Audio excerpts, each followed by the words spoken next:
Righty Sports Talk coming to you on a Thursday. Thank you so much for joining us. Jake LeBon, Brendan Dorzinski, Dan Lucero with you.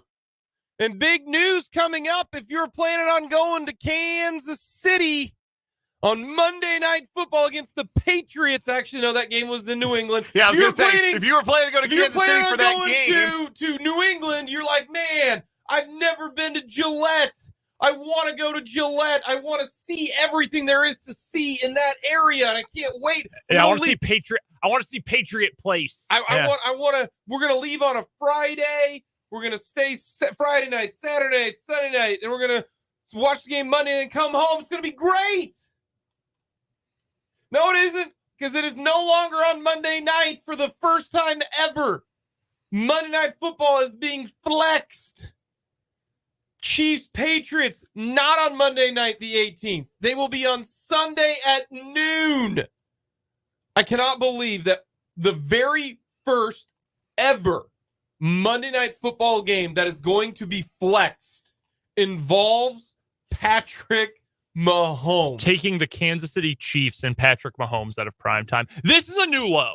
Like, this is next to being like 8 minutes from moving to St. Louis. This is the lowest the Patriots franchise has ever been.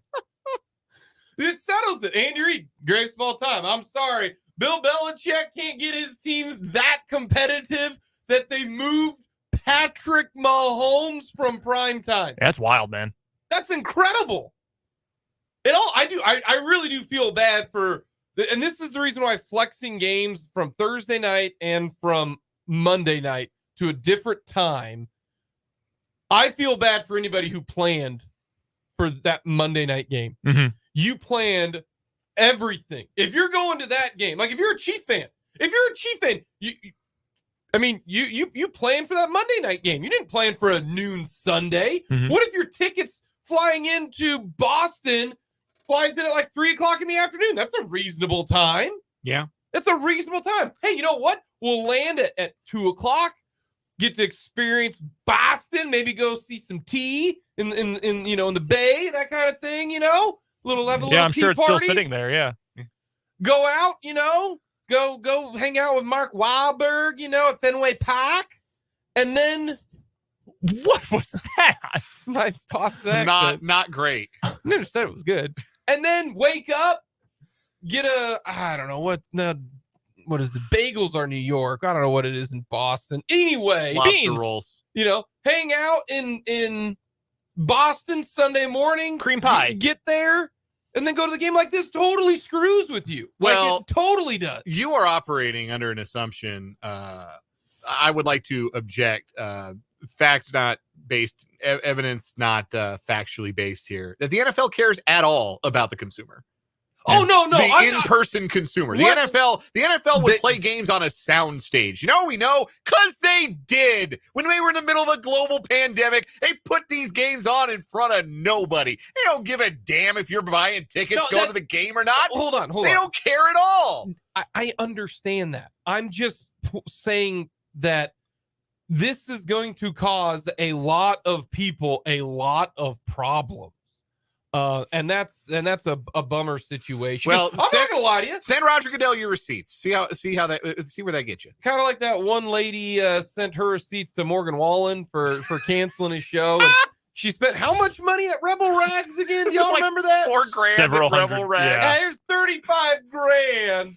And yeah, so but that's the biggest news that just came out here in 5 minutes ago. But that shows you just how crappy the Patriots are, and not even Patrick Mahomes can save prime time. She spent $629 at Rebel Rags. 4,000 total. There's Yeah, 4,000 total. Yeah, On a concert. that's a lot of hoodies and a lot of Ole Miss garb. You owe me because you decided to be a drunk and shred your vocal cords. Yeah. She then also spent $235 on more merch at the concert. Yeah, that's what you got to do. Pick man. one or the other here. You gotta offset those costs. No, you got to do it. I'm mostly upset with the NFL's decision to do this. Like, I don't mind. We get a bonus noon kickoff for the Chiefs. Like, that, nothing wrong with that at all. See, I want evening games, selfishly. See, if as a fan, I prefer noon games. I want the anxiety to be gone earlier in the day. Yeah, then you're done. You can enjoy Yeah, it. but this is a Patriot. There ain't no anxiety for the Patriots. There's always anxiety for every game. No. Yes. I don't have anxiety. Oh, dude, the Packers could be playing against like I don't even know, like the Topeka High JV this week, and I don't know. What if High suits up Jaden Norman? Like that dude can ball. I don't know. I'd be a little worried. Yeah, anxiety is just part and parcel of it. Really? Yes. Oh yeah. No, I hate game day. No, it's not a fun No, experience. here's what It's only fun when you ready. win. I don't care about the regular season. I am fully Tom Brady and the Patriot fanhood right now. I am all just get to the postseason. Then we're talking. It's a little bit different. Like, Well, that sounds nice. Ask my. You live a very charmed life. Well, you need to. Well, the Packers. Yeah, tell me I need to calm down. No, Tell me. because in the history of telling Say it in people, my face. the history of telling people to calm down has never once helped them to calm down. By the way, so No. if you are Correct. especially to the opposite sex. Yeah, married men, you know what we're talking Big about. facts. Do not say, sweetie, just calm down, because that's never happened. I'm But- mostly upset about it because it means that the Seahawks are going to be on TV where everybody can see them. And I Yeah, wish why the did they do NFL would stop Seahawks? doing that. Was the Seahawks a noon game? It must have been a Sunday game. Yeah. Now, Well, 'cause obviously. And now it's the Monday game, and now everybody's going to see the Seahawks lose to the Eagles 48-3. And I don't need that in my life, because everybody who has Amazon Prime tonight is going to see the Seahawks lose to the Cowboys 48-3. Yeah. I don't need this in my life. Stop doing this. Yeah. You are embarrassing me personally. This is the cross that I bear, because if you are in this area, people assume, oh, yeah, you're a Chiefs fan. Or like, Brendan, you're a Packer fan. But there are a lot of Packer fans out there in this great, big, wide world of ours. There's a cheesehead in every sports bar you go to, probably. You run into one. I'm the Seahawks guy to a lot of people. And I would guess a wide swath of our listenership, if they were to ask, who's a Seahawks fan you know? Their first and only answer would be me. And Britt. And possibly Britt Weigert across the glass from us. Yeah. But that's it, That's right? That's it. I'm that guy. So every time they're on TV, tripping over their own 2 feet, getting embarrassed like they did on Thanksgiving night, you know what people think about? Me. And I don't appreciate that. I'm looking at the Week 15 schedule right now. Were there any other games to pick? So there are 3 Saturday games as well in Week 15, none of which are all that great. Well, I don't think you can move a Saturday to game Monday, to you couldn't do. The rest of the schedule, man, it is bleak. Like, No, obviously you putting Bears Browns on Monday night? No, you cannot put another Bear game on Monday Night Football. Falcons Panthers, Packers Bucks, another godforsaken Dolphin Jet game, Saints Giants, Titans Texans. The best games are Ravens Jags. That's already in prime time on Sunday. Can't That's change not that going one. anywhere. And then the national game, it's the game everybody in the country gets, in fact, is Cowboys Bills on Fox. And Fox ain't giving that game Yeah, up. that game's protected. Yeah. And then How there about that? are there Saturday games that week? Or is it, Yeah. there's You three. got And you can't move those. and Vikings Bengals, Steelers Colts, and Broncos Lions. Those are all like football on meth games. Like there's a chance every one of those could end 16 to like 11 and a half. Yeah. I don't think you can flex any of those No. Saturday games. Well, they did. Broncos Lions could be one of them, though. I don't believe they announced officially the Saturday times until today.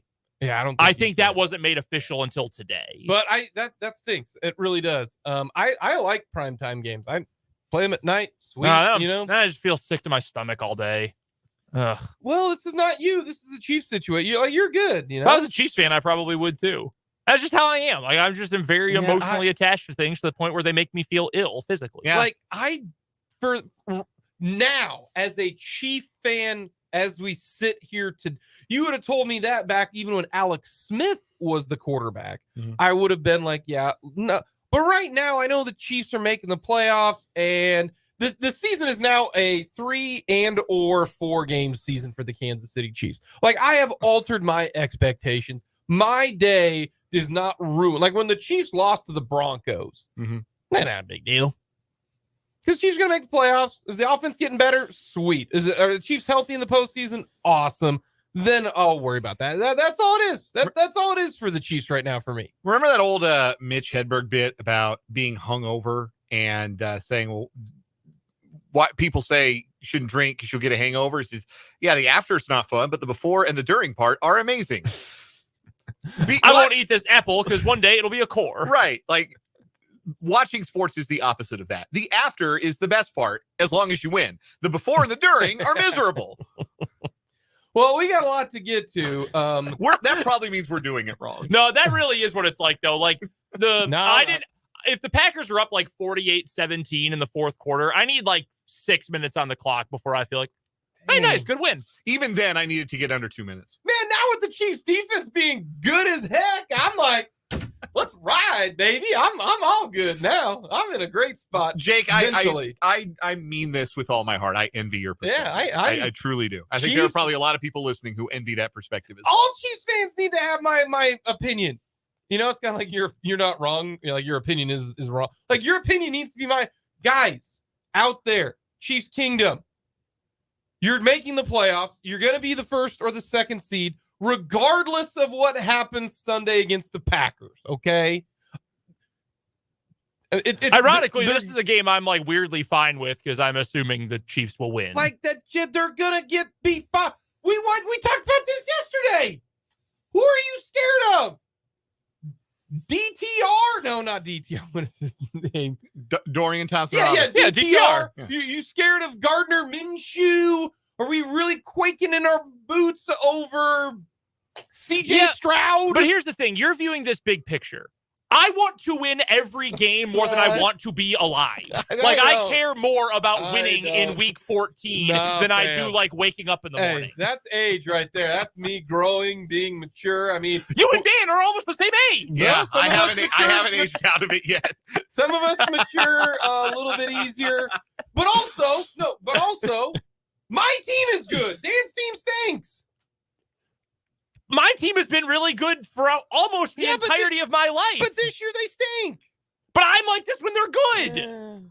Well, you're young. See, it's all relative. It's all relative. I feel the same way about my stinky football team as I do the two teams in other sports that have won championships within the last 18 months. Like the Nuggets, you should be whatever happens in the regular. Here, ready? Nuggets fans. Here's all you should care about. Is he's not the dad bod anymore. What are we calling him? I don't know. Nikola Jokic, sure. Perhaps. Is Jokic healthy? Sweet. Awesome. Is Murray healthy? Awesome. Who else do they need healthy? Aaron Gordon. Michael Porter Jr. Awesome. Just get healthy for the postseason and the Nuggets are going to be fine. You should not roller coaster with, like I'm telling you how to feel. This is just me personally. Sports fan psychology 101 with Professor Laban. Yeah, it's a complete illness. Like I tell Abby all the time. You will enjoy the sport more if you are able to separate that. I enjoy the sport plenty when I've got 15 other games on. Like, all the games on Sunday leading up to Packers Chiefs, like hell yeah, I'm all in. In that situation, you're like Rob Lowe with the NFL hat on. Like, yeah, like this is great.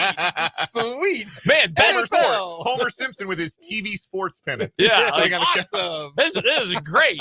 And then the big game of the day on Fox or CBS ends. I watch like 25 minutes of who watches Football Night in America when it starts. Like who sees 6 o'clock and say, oh, sorry, I got to turn this Cowboys-Niners game off in the third quarter. Got to get to Jason Garrett. Man, depending on the state of the late afternoon game, there were times I used to do that when it was like NFL primetime back in the heyday. That's true. Primetime for sure. Hey, right now, I can't tell you the last time I watched a pregame show. That's fair. That's fact. That's entirely fair. And here's the main reason why. 2 kids. Well, I was about to say. Yeah. Like, I don't have time to watch at 10 o'clock and hear what I'll bet what watching all them people like have. 6 episodes of Bluey instead of 1 hour of Rob Gronkowski and Terry Bradshaw having a CTE off is probably way better at taking the edge off of a football Sunday. But yeah, the point being, like, watch games all day, super into it in the afternoon. Bluey. Then the 3:25 kick ends. Flip over to Sunday night football, the pregame show, and then what if I was just dead? Like, would I be happier? Like, would the world be a better place if I didn't have to watch this Packer game tonight? Give me Daniel Tiger over anything that Fox or CBS has to say. I'll actually learn some stuff from Daniel Tiger. I watch them because it's what I've done my entire life. Like I It's get an up easy and, habit. It really is Yeah. an easy habit to break. Like, There's lots of like European soccer you can watch. It's instead. a really easy habit to break. Just have kids. But then the game kicks off. That's and not a one-person decision here. the game kicks off, and the opposing team gains 7 yards on the first play of the game. And I think I'm going to take a toaster into the shower with me. That I hate to give Fansville credit, the Dr. Pepper ad campaign, but they're right. That one ad where they're like, I'm burning all my merchandise, I'm throwing out our tailgate food, I'm gonna burn down the house. Guys, it's the first play of the game. No, that's for real. That is. Like when Isiah Pacheco runs for 8 yards on the first play of the game on Sunday night, I'm going to say the worst things you've ever heard about another man. Time out. Can we watch the game together? No, I have told you so many times. No, I will not do it. Please. No, Here, okay. I refuse. Time out. At some point in time in our lives, we're watching a Chiefs-Packer game together. No, I will not do it. You once threatened to fire me, and I said, fine. I will give you $20. No. Respect is worth more than that, and that is what the fear is, that you will lose respect. Fun game. What's the number I'd have to pay you for you to watch a Packers-Chiefs game with me? I'd have to think long and hard about that. Start thinking. Okay, so the Packers played the Chargers a couple weeks ago, right? The first year Abby and I were dating, and when she was still living in Manhattan, so she was in town, and I was like, "What? Let's watch the Packers together. Like, this means a lot to me. You know that. Let's watch a game together." Miserable game. Absolutely dreadful game. That's Packers fine. played That's fine. She still married you. Yeah. I'm not marrying him. Which the other day I was like, I can't believe you did. Like, that was the most embarrassing moment of my life in front of you. Seriously. What's the number? I don't think I have. I won't do it. No, $5,000. You're not going to watch a game with me for $5,000. Jake, if you've got $5,000 just to throw around, I'd like. Okay, can I have maybe. 20 That's bucks? what everybody's got their price. All right. I mean, yeah, $5,000. Okay, I probably so would. $500? No, I'm not going to. Whoa, you would totally do it for $500. I wouldn't. Now, again, I don't make all the financial decisions in my home. If I sent a text right now and said, "Hey, $500 to watch the game on Sunday," I might be told you're watching the game at the LeBons. I don't know. Send her that text. You're not going to pay me $500. No, but the fun fact is that everybody's got a price just because I want that to happen. I don't. I would be so miserable. So this is the big news of the day is that the Chiefs game is now moved to Sunday. You know who else is upset? K-State basketball fans. Because K-State plays at 2:00 that day on a Sunday. I promise you. I wonder if they scheduled that game because it wasn't during the Chiefs game. I wonder if they're going to move that tip, though. Seriously, because I know teams have done. I know KU has moved tip times before, knowing when usually it's for playoff games. Yeah. But I know KU has moved tip times. I would imagine the bat signal, the Gene Taylor symbol went up in the sky in Manhattan today, and they got to make a call to. I don't even know what network that game is going to be on, but I'm sure they will try to move that game at the very least till 3. Like, okay, watch the first 2.5 quarters. It'll be 48-0, and then Mac Jones and Bailey Zappi will each have 2 picks, and then come to the game. Yep. We got lots to get to. Hit us up on our text line. Let us know. 785. Let us know if you were going to Boston. If maybe you were heading to Boston, right? Like the Dropkick Murphys. We're shipping up to Boston. Wow. Yeah, how about that? A little Dropkick Murphys action. I love when you guys harmonize. How about that? It's happened a lot recently, like a weird amount. We got lots more. Hit us up on our text line. Check us out on YouTube, youtube.com. Search 580 Sports Talk. It's real simple, real easy. Coming up next, should the Chiefs go after a free agent passing option? We'll get to that, and then we'll talk with Paul Myerberg.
Talk with Paul Myerberg coming up at the bottom of the hour. We're going to talk about the Chiefs offense and should there be a new focal point.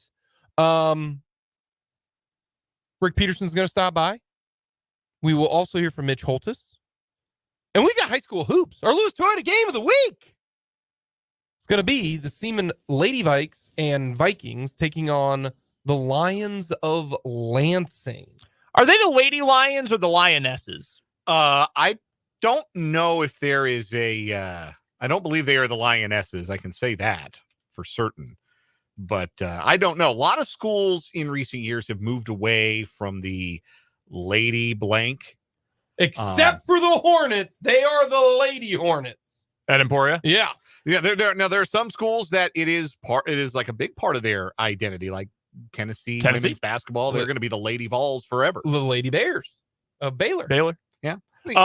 By the way, I can confirm for you, it is the Lady Lions of Lansing. That's their name on their Twitter bio. Very good. L Cubed has the ball.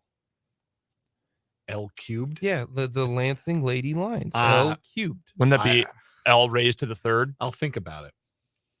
Cubed? Oh, I guess that. Okay, yeah, you're right. You outmathed me. My bad. I was thinking squared. No, it goes squared and then cubed. Yeah. No, that's good. I mean, I was a math major. No. L to the third power. Absolutely. No, you were not. Wait a minute. You weren't. The only thing worse would be if I was like, I was a spelling major, and then both of you would be like, how did you graduate? Brendan, you weren't here for the book it discussion we had the other day, where Jake admitted that he did not always read all of the books necessary. You don't even know what book it is. I do not know what book it is. Wow. Is that much of a generational divide? Yeah, child. What is Book It? Book It was a thing that Pizza Hut did where you would read books. I've heard of this. Yeah. You would read books and you'd get stickers and then you would turn it in for a free personal pan pizza at your local Pizza Hut. And Jake said, yeah, I didn't read all those books. Every now and again, there would be a book or two he'd fudge. Yep. At least just so we could get some free pizza. At least, and a basketball. By the way, nice. The texter who has the basketball. Can I buy it? Like, for is that doable? You know, he has a picture of you used to get a Big 8 basketball rubber one. That's cool. And he's got one or she's got one. They have one. I want to buy it from them. From crickets. From the YouTube comments, guys, user Paul K, who thanks for joining us on the program today, says, going to start a GoFundMe so Jake can raise the money needed for Brendan to watch Kansas City and Green Bay together. Guys, please. Please do not donate to this. Please buy groceries. Buy your significant other a present for Christmas. Because here's do the not thing, raise money for this. Paul, we're going to video stream it if we do. That's what's going to happen, too. This is not just going to be, I get to enjoy it. The entire cyberspace will get to enjoy it. Okay, well, if that's the case, price of the brick going up, all right? Before we get to Paul Myerberg, Zach Ertz got released from prison. The Cardinals. Kind of the same. Hey-o. Kind of the same. Whoa there. Let's be real. It's kind of the same. Should the Chiefs go after Zach Ertz? I'd make a call. I don't really know how much more Ertz can do at this point. I think he's somewhat mobility limited he's a nice player. He's had a really good career. I imagine he is probably looking at Philadelphia to go to. I also saw someone. He's 33 years old, by the way. I saw Jordan Schultz of Bleacher Report say that Baltimore also may be a possibility since they're down their best tight end as well, and Mark Andrews. The Eagles are down Dallas Goedert, mind you. He's done for the year, so they don't have Dallas. I guess my number one question, I think the most important question would be, because Zach Ertz at this point in his career, he's not splitting out wide. Like he's going to be in the slot or he's going to be in line. Would you rather give him, a veteran who's had a great career but is brand new to your system, would you rather have him taking snaps, or would you rather have Noah Gray, who's probably a lesser player but has been around and has been with you all year, take those snaps? I don't know that it's a choice between him and Gray so much as a choice between him and Blake Bell. Okay, yeah, that's fair to look at too. And we know Reed loves Blake Bell. Yes, not only does Reed love Blake Bell, Bell's been around, like not just like for this season, but for a while now. He's been a part of the system and has the trust of the offense. And I just can't see the Chiefs deciding that they need a fourth tight end or a different third tight end that badly. The other thing too, like you said, like there's a pretty clear connection to draw between Ertz and Philadelphia, a tight end needy team. Yep. Where he spent the bulk of his career.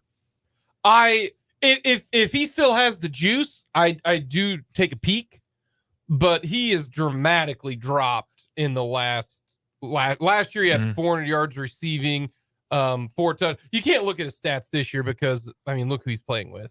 1 touchdown, 187 yards. The question is, does he got the juice? Can he get open? Can he run? Because if you're getting the Zach Ertz who can do that, then yes, you do make the call. I would be very surprised if he ends up elsewhere besides Philly, to be honest with you. Yeah, I think that makes sense. Is the number one spot there. So, but did get released today. I wanted to see where he ranks in terms. They don't have a full leaderboard. I wanted to see the fastest run for Zach Ertz this year. It's got to be like bottom 10% of the NFL. Yeah, he's 33 years old. He's been around the block. Coming up next, we talk all things Big 12 football with Paul Myerberg.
Going to talk all things Big 12 football and a little college football playoff hypothetical game today with Paul Myerberg from USA Today.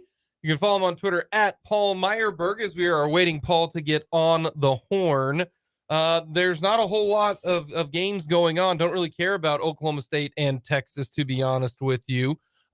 Michigan and Iowa don't really intrigue me a whole lot on Saturday. There are a few, though, that I will be interested in on Friday. Oregon, Washington. Yeah, Friday night. That's a big one. So we may essentially, that's a win and you're in game, I think, honestly. I think Oregon's in if they win. I know technically they and Washington would be in a large group of 1-win teams, but I think that's a win and in game for both those teams. All right. Here's the thing that we need to discuss first. If Florida State wins, are they in? Even with the backup quarterback. And yeah. I know this for a fact. with a backup quarterback, an undefeated Florida State team is not one of the 4 best teams in the country. Agreed. No matter what. Mm-hmm. If they beat Louisville, they are not one of the 4 best teams. They've got, all they are is they're undefeated. And Florida State's best win is what? It'd be Louisville. Yeah. This would be their best win. What's their next best win? Notre Dame? Did they play Notre Dame? Let me pull up their schedule right now. So like that's the main thing. Florida State this year, they beat LSU. That would be that was the very first game of the year. Yeah, first game of the year. Duke really fell off, unfortunately. Yeah, so LSU is their best win. Okay. So that would be their best win. LSU and Louisville, and Louisville. But they're not one of the 4 best teams. I agree with that. They are not. I would believe they deserve to get in because I think, like, if you are an undefeated Power 5 team, I think you have to get in. I think you have to. At that point, if they're an undefeated team, no matter what their quarterback situation is, they're in. That's what the committee needs to make a decision on right now. I would say so. As we are joined now by Paul Myerberg from USA Today on the Fleming Place Wine and Spirits Hotline. All right, Paul. Let's just get into it right now since we're talking about college football playoff scenarios and who gets in and who doesn't get in, if who wins and all of that. So let's start out with Florida State. If they win, are they in even though they don't have their starting quarterback? They are not one of the 4 best teams in the country, but they would be at this point in time 13-0. Are they in if they win? Yes, and those 2 things you said are absolutely correct. They are. Look, even with Jordan Travis, it's not one of the 4 best teams in the country. I think we need to be honest about that. But with Rodemaker, the way they played against Florida, there are a lot of questions about Florida State, but they will be in 99.999% at 13-0. So do you think they'll win? I do. I do think they'll find a way to win. I think Louisville is a fake team. They're having a nice, memorable season, but they're not deserving of this opportunity. Okay. We don't have to worry about Michigan. The only question is how many points is Iowa going to score? 6. 6. Okay. So we got Michigan in. We got Florida State in. We know those 2. Let's break it down a little bit further. Okay, Paul. Friday night, Oregon, Washington. Who wins? I think Oregon wins. I think they take this game a little bit more seriously. They don't roll the dice as often. A more consistent, coherent performance. They should win this by 7 to 14 points. If Oregon wins, why are people already eliminating Washington? That means their one loss would be to a team that they already beat. Why all of a sudden, like, nobody's talking about Washington, even if they lose? Washington has a path in, and I wrote about this today. Their path in, I mean, all it takes is you got to have Florida State lose, you got to have Texas lose, and you need to have Georgia beat Alabama. You eliminate those 3 teams from contention, you've got a really good chance. Because remember, Washington's probably going to beat Ohio State in a head-to-head comparison, even though they both were not conference champions. Washington's loss would have come to a similarly good playoff team. They would have defeated that team earlier in the year. They'd have 1 extra win. They would have completed the undefeated regular season in the Pac-12, which no one had ever done. So, yeah, that's Washington's way in. It's not as ridiculous as you might think. Just like you said, there is a chance at it. Okay, so now if Oregon wins, now it kind of determines on what else happens. Or if Oregon wins, they're in no matter what's ifs, ands, or coconuts. Yes, absolutely. They're in, and they're the number 3 seed. If they beat Washington and Florida State wins, they'll still leapfrog the Seminoles, and they'll be number 3. Oregon could also be number 1. If Alabama beats Georgia and Iowa beats Michigan, Oregon would have a case to be number 1. I think it would be too big of a leap for Alabama to go 7 spots, 8-1, just on the back of the win against Georgia. Okay, so now we've gotten things kind of cleared. If Oregon wins, they're in. If Florida State wins, they're in. Michigan wins, they're going to win. They're going to be in. Okay, so we got 3 teams in left. All right, here comes the fun stuff. Let's say, who do you think wins, Georgia or Alabama? I think Georgia wins, but my God, man, I am not against the idea of Alabama winning this game because of the scenario that we are just about to talk about. So you think Georgia wins? If that's the case, then the top 4 is easy. It's Michigan, it will be Georgia, it'll be Oregon, and it'll be Florida State. Like, if that occurs, if Florida State wins, Oregon wins, and Georgia wins, this whole entire college football playoff committee has an easy job, right? Well, it gets even easier than that. As long as Georgia and Michigan win, it's just paint by numbers because you've got Georgia, you've got Michigan, you've got the Pac-12 champ. That's your 1 through 3, no matter how you cut it, no matter who wins on Friday night. And your fourth spot, if not Florida State, okay, then it's Texas because they beat Oklahoma State. If not Texas or Florida State, okay, it's Ohio State. They're 11-1. They lost by 6 points on the road against the number 2 team in the country. It's an easy way to slice it, and they're not going to lack for teams. There's always going to be at least one other one-loss team for the committee to use on Sunday. All righty, now let's get into the juicy stuff. Bama beats Georgia. What happens? Okay, here we go. Okay. So this is the scenario that we've all been rooting for basically all of our lives. Yes. At least all of our adult lives. Okay. Alabama beats Georgia. Michigan beats Iowa. Washington beats Oregon. Florida State wins. Yes. Texas wins. There you go, guys. Then your top 4 is Michigan 1, Washington 2, probably Florida State 3, and then Texas 4. And then your number 5 is Alabama. Your number 6 is Georgia. Your number 7 is Ohio State. That is the dream scenario for America. And I think that would be good for the sport. And I don't know why I feel that way, but I think it would be good for the sport. You think the committee would actually keep the SEC champion out of the playoff? For them not to put them in and to leave Texas at 12-1 out and to put Alabama in would be such a violation of the things that we believe are important in terms of determining what constitutes a good team or what constitutes a better team, that I think that it's just not tenable. That it's actually easier to say thanks but no thanks to the SEC than to come on Sunday and say, hey, when Texas went into Tuscaloosa back in September and beat the heck out of this team and beat them by 10, but it might as well have been 20, that doesn't matter. I think, look, don't put anything past these guys. They will do anything they want, whenever they want to do it, and they will justify it however they want. But it would be very difficult to me on Sunday to say that with a straight face. I think it would be it'd be atrocious. And it would, I mean, the 14 playoffs dead anyway, but it would be such a black eye on the larger, broader committee process for the playoffs that I don't think they can do it. What if, to me, honestly, then, like, if Oregon wins, let's say Oregon wins, are you going to keep Oregon out and Bama out or Georgia out? Like, does Oregon, like, that's the crazy thing about this is if Bama does beat Georgia, maybe it doesn't even matter what happens with the Washington, because Washington wins, they're undefeated, no questions asked, they're in there. But you know, if Oregon wins, maybe you put Oregon in there because that's what makes this thing so much fun, and I want absolute chaos. Yeah, and that could be it. Look, like here's another problem for the committee when it comes to the SEC and Oregon. Like, you can't put Georgia, for example, in ahead of Oregon. Alabama's in this scenario anyway, so it's not really like up for debate. But if you have 12-1 Georgia, you can't put 12-1 Georgia over 12-1 Oregon. Oregon has a Power 5 championship. They defeated the team that beat them earlier in the year, and their best win is pretty dramatically better than Georgia's best win, which would be Missouri. So I can't. It's like we're getting close to this being this serious scenario where this could actually happen. And I think it's good to talk about it because I don't want people to get caught with their pants down. It could literally happen on Sunday that the SEC is not in the 14 playoff.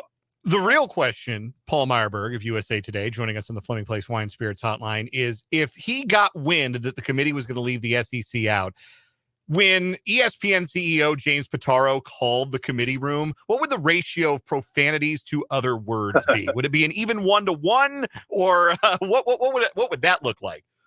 Yeah, I mean, he's a Northeast guy, so it would probably be 3 curse words to 1. And like Northeast guys can turn curse words into anything. So look, like the ESPN would be like, hey, maybe it'd be like a judge, like, why don't you guys go back in there and give me something different.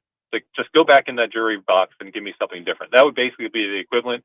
But yeah, like we all know now, because we've seen it happen, that the television networks control sports. They control college football. So yeah, it would be almost fine if ESPN's like, no, give us something better. And the committee's like, okay, well, I mean, you write our check, so we'll go ahead and give you what you want.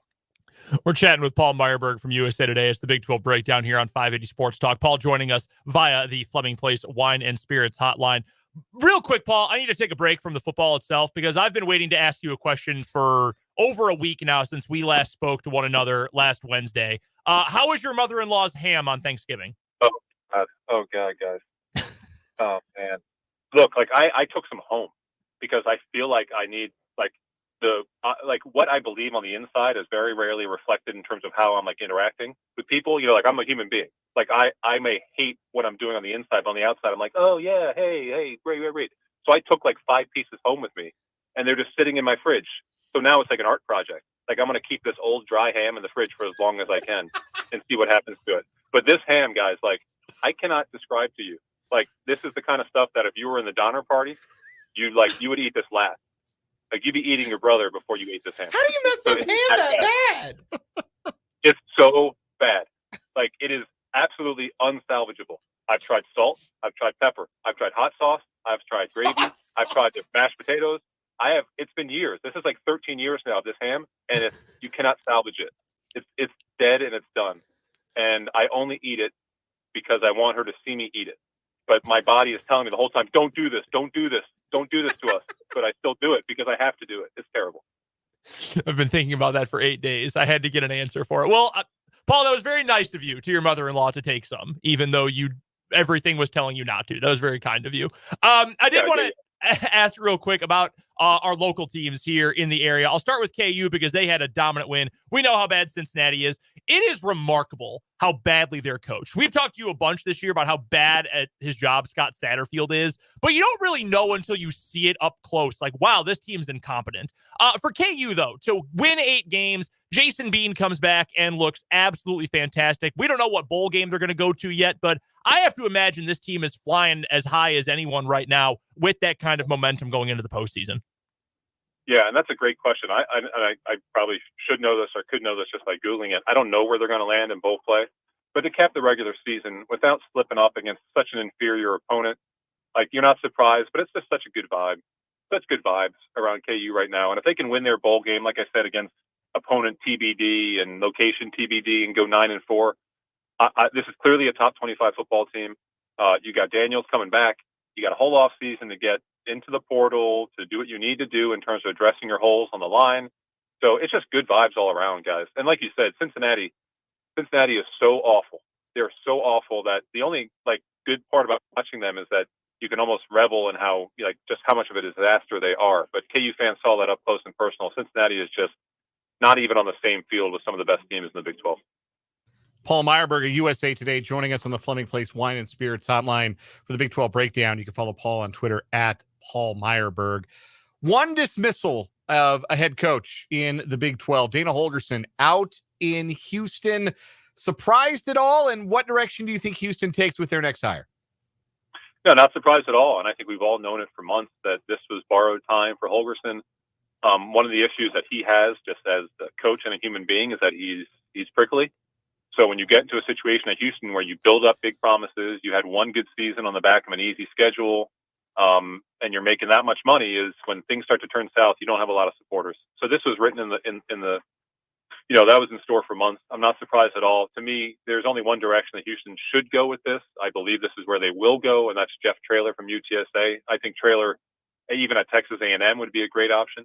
One thing I would not look for is Cliff Kingsbury. I mean, never say never, but what I've heard about Kingsbury is that he's not interested in full-time college coaching. He wants to be either in the NFL or an off-field advisory role. So I would not really put a whole lot of stock in that, but money talks. I know that Houston's going to pay their next guy a significant amount of money. Dave Aranda survived at Baylor.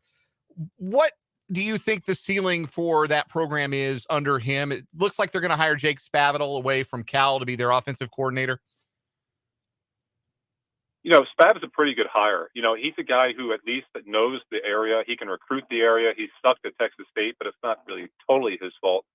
So what I like to see him do is just bring some balance back to this offense. One thing he did at Cal that was extraordinarily well is that he beefed up their running game like 80 spots in the national ranking. So if he can do the same at Baylor and Aranda can try to find guys to fix this defense, so this could be a 6 or 7 win team next season. I'm not willing to write it off, but I think I've seen enough from Aranda and from this program and from his hires that Big 12 championship was built on that rule. And I just don't think for the life of me that he's got what it takes to build them back again. So I'm not really sold on him long-term. I think he'll be fine, but if Baylor has dreams of more Big 12 titles, more major bowls, I don't know if Aranda's the guy to get them there. The second team all Big 12 quarterback is transferring with a year of eligibility. Not very often you see that, Paul. Will Howard is going to transfer. If that doesn't encompass what's going on in 2023 when you got a young guy and Avery Johnson is there. Are you surprised Will Howard is transferring? Do you think that's the right move? Do you think Avery Johnson can take the reins next year? How do you put all of that together with a guy who is the all-time leading touchdown passer in K-State history is electing to transfer? Yeah, isn't that wild? I mean, it's just even the first part's wild, that he's the all-time TD leader, considering where he's came from and how far his game has developed. I'm not surprised by it. I think you outlined the big reason. That's Avery Johnson. Nowadays, if you're Will Howard, there's two reasons why you would transfer, and they're both really valid. Number one is you might not be the starter next year, or at the very least, you're going to be part of a rotation. Your snaps are going to be cut down dramatically. Number two is, like, you're a free agent now. Go out and make money. And I guarantee you, Will Howard, I know this sounds ridiculous, and maybe it doesn't. You guys have seen him play. Will Howard could be $1 million guy. Will Howard could get $1 million from a Power 5 school, whether that's Notre Dame, Nebraska, some school out west.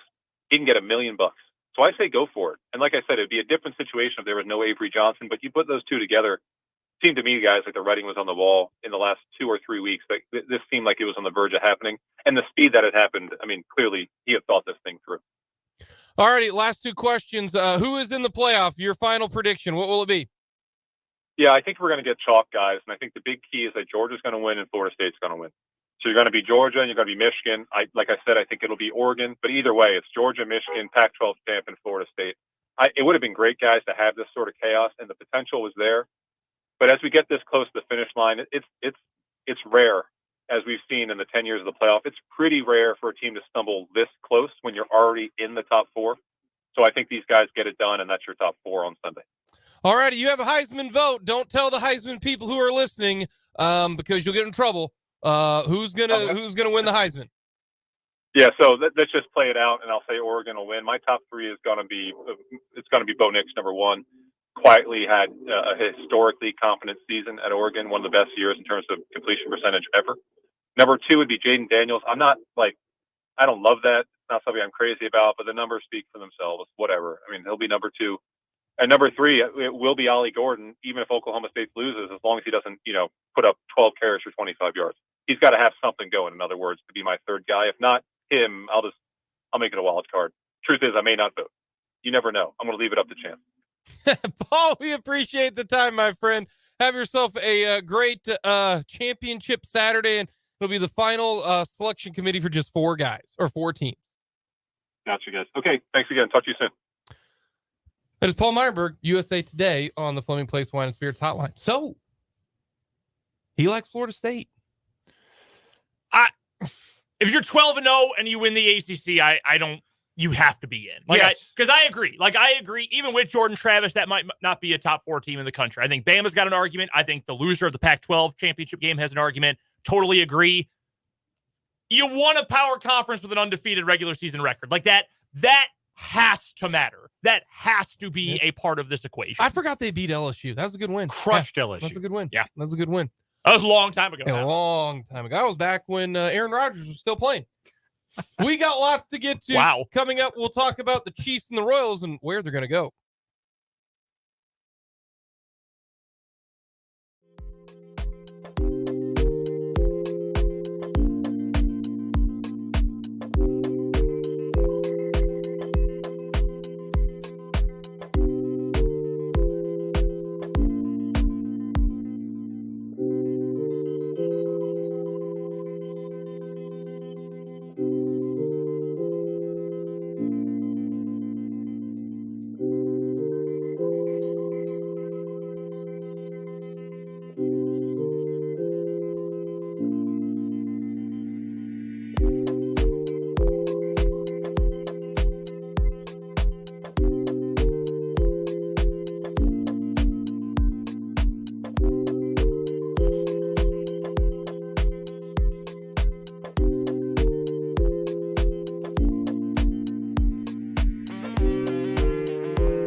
2, 580 Sports Talk, coming to you on a Thursday. Jake Levon, Brendan Dworzinski, Dan Lucero with you today. Thank you for stopping by and listening to the show. We got lots to get to. Our first Lewis Toyota High School game of the week tonight at Viking Gymnasium. It'll be the Lady Vikes the Vikings taking on the Lions and the Lady Lions of Lansing. So that is coming up tonight, 5:30 pregame coverage, which means we will move Mitch Holthus up to 5 o'clock. So we'll talk with the voice of the Chiefs, Mitch Holthus, coming up in the 5 o'clock hour. We got lots more to get to today. We'll talk with Rick Peterson, recapping state football, previewing some basketball coming up at the bottom of the hour. We'll hear from Steve Spagnuolo and Matt Nagy as well. So we got a lot to get to. Hit us up on our text line, 785-272-9429. Easy to get in touch with us on the text line, as well as our YouTube page. Go to youtube.com. You can watch this show, kind of see how some of the sausage is made, if you will. Go to 580 Sports Talk on YouTube. Click the link and click the subscribe button. You can interact with us. So let us know your thoughts on this Thursday. Some news. A lot of breaking news happening today. One, the Chiefs game got moved. It is no longer on Monday. The game against the Patriots was a Monday night game on December 18th. It is no longer on December 18th. It is now on December 17th at noon in New England. Okay? No Monday night game. The Patriots suck too bad. That means, according to the NFL, the Patriots sucking so bad is a bigger deal than Patrick Mahomes being on your TV. Which is pretty incredible. That's a big bag of suck is what that is. Yeah. Like, big old bag. Like, we're talking. Well, that ain't just a dime bag right there. That's a whole bag. That's like a Walmart. No, that's like a trash bag. It's like one of the big trash bags. Yeah. The ones that you put leaves in and stuff. Oh, yeah. And durable. Doesn't poke a hole in it either. No. By the way, one of my friends not gives out. We had to pay for him. But his son, I think his wrestling group or wrestling team or whatever, does a fundraiser, and they sell trash bags, like the big ones. Like, we're talking, big ones, and they're durable. Best giveaway of all time. Or not giveaway. Best fundraising product that you can get. I mean, I got an extra roll this year. I've never been more excited about getting trash bags. Those things are awesome, and they're so big. 580 trash bag talk. And you can put all of the Patriots... Phenomenal dad content right here. And you can put all the Patriots' terribleness in 2 of them. That's incredible. So, sorry if you're heading up to Boston. Your game is now at noon on Sunday. It's just the way it works. Some other breaking news today. Mentioned this off air. I said, if I were and I didn't mean to speak it into existence, but apparently I did. But a couple days ago, I said, man, if I were a big Power 5 school, I would go after Andy Kotelnicki. He's too good of an offensive mind not to. And Penn State just fired their OC. And I'm like, man, Penn State got a lot of money. Well, it turns out Andy Kotelnicki is going to go to Penn State. That is according to Bruce Feldman of The Athletic and Fox. He says that Andy Kotelnicki is going to be the OC at Penn State. Yeah, we got to this a little bit yesterday as the rumors got a little more intense during headlines. I mean, it sucks. Like, the silver lining here is that KU's staff is really good. Very good. The whole staff, Very position coaches, the analysts, the coordinators, the head coach, yes, all the way down. It's a really good staff. And there's a good replacement that can step in Jim Zebrowski, who is a star. He's such a good quarterbacks coach and a big-time recruiter. My question about Zebrowski is, so it was announced like literal seconds before Bruce Feldman's report hit Twitter that Kansas had planned to promote Jim Zebrowski to co-offensive coordinator. Presumably, that was with Andy Kotelnicki. If Kotelnicki is gone, is Jim Zebrowski a likely candidate to become full-time OC? Yeah, it's a good question, and I don't know exactly what the alignment there. Well, I mean, no one does at this point. So I don't know who the other co-offensive coordinator will be. I don't know if it'll be, because Dabrowski's been quarterback's coach and Kotelnicki was OC, associate head coach, and tight ends. So I don't know what the movement around will be there. Hard to say at this point. They're getting a new coach, though. So there'll be someone new on staff. I would not be surprised, and that this isn't a report, this is just conjecture. Matt Lubick, if he is healthy next year, if you haven't read the story, Bruce Feldman at The Athletic wrote about it recently. Son of Sonny Lubick, coaching legend, Colorado State, Montana too, I believe.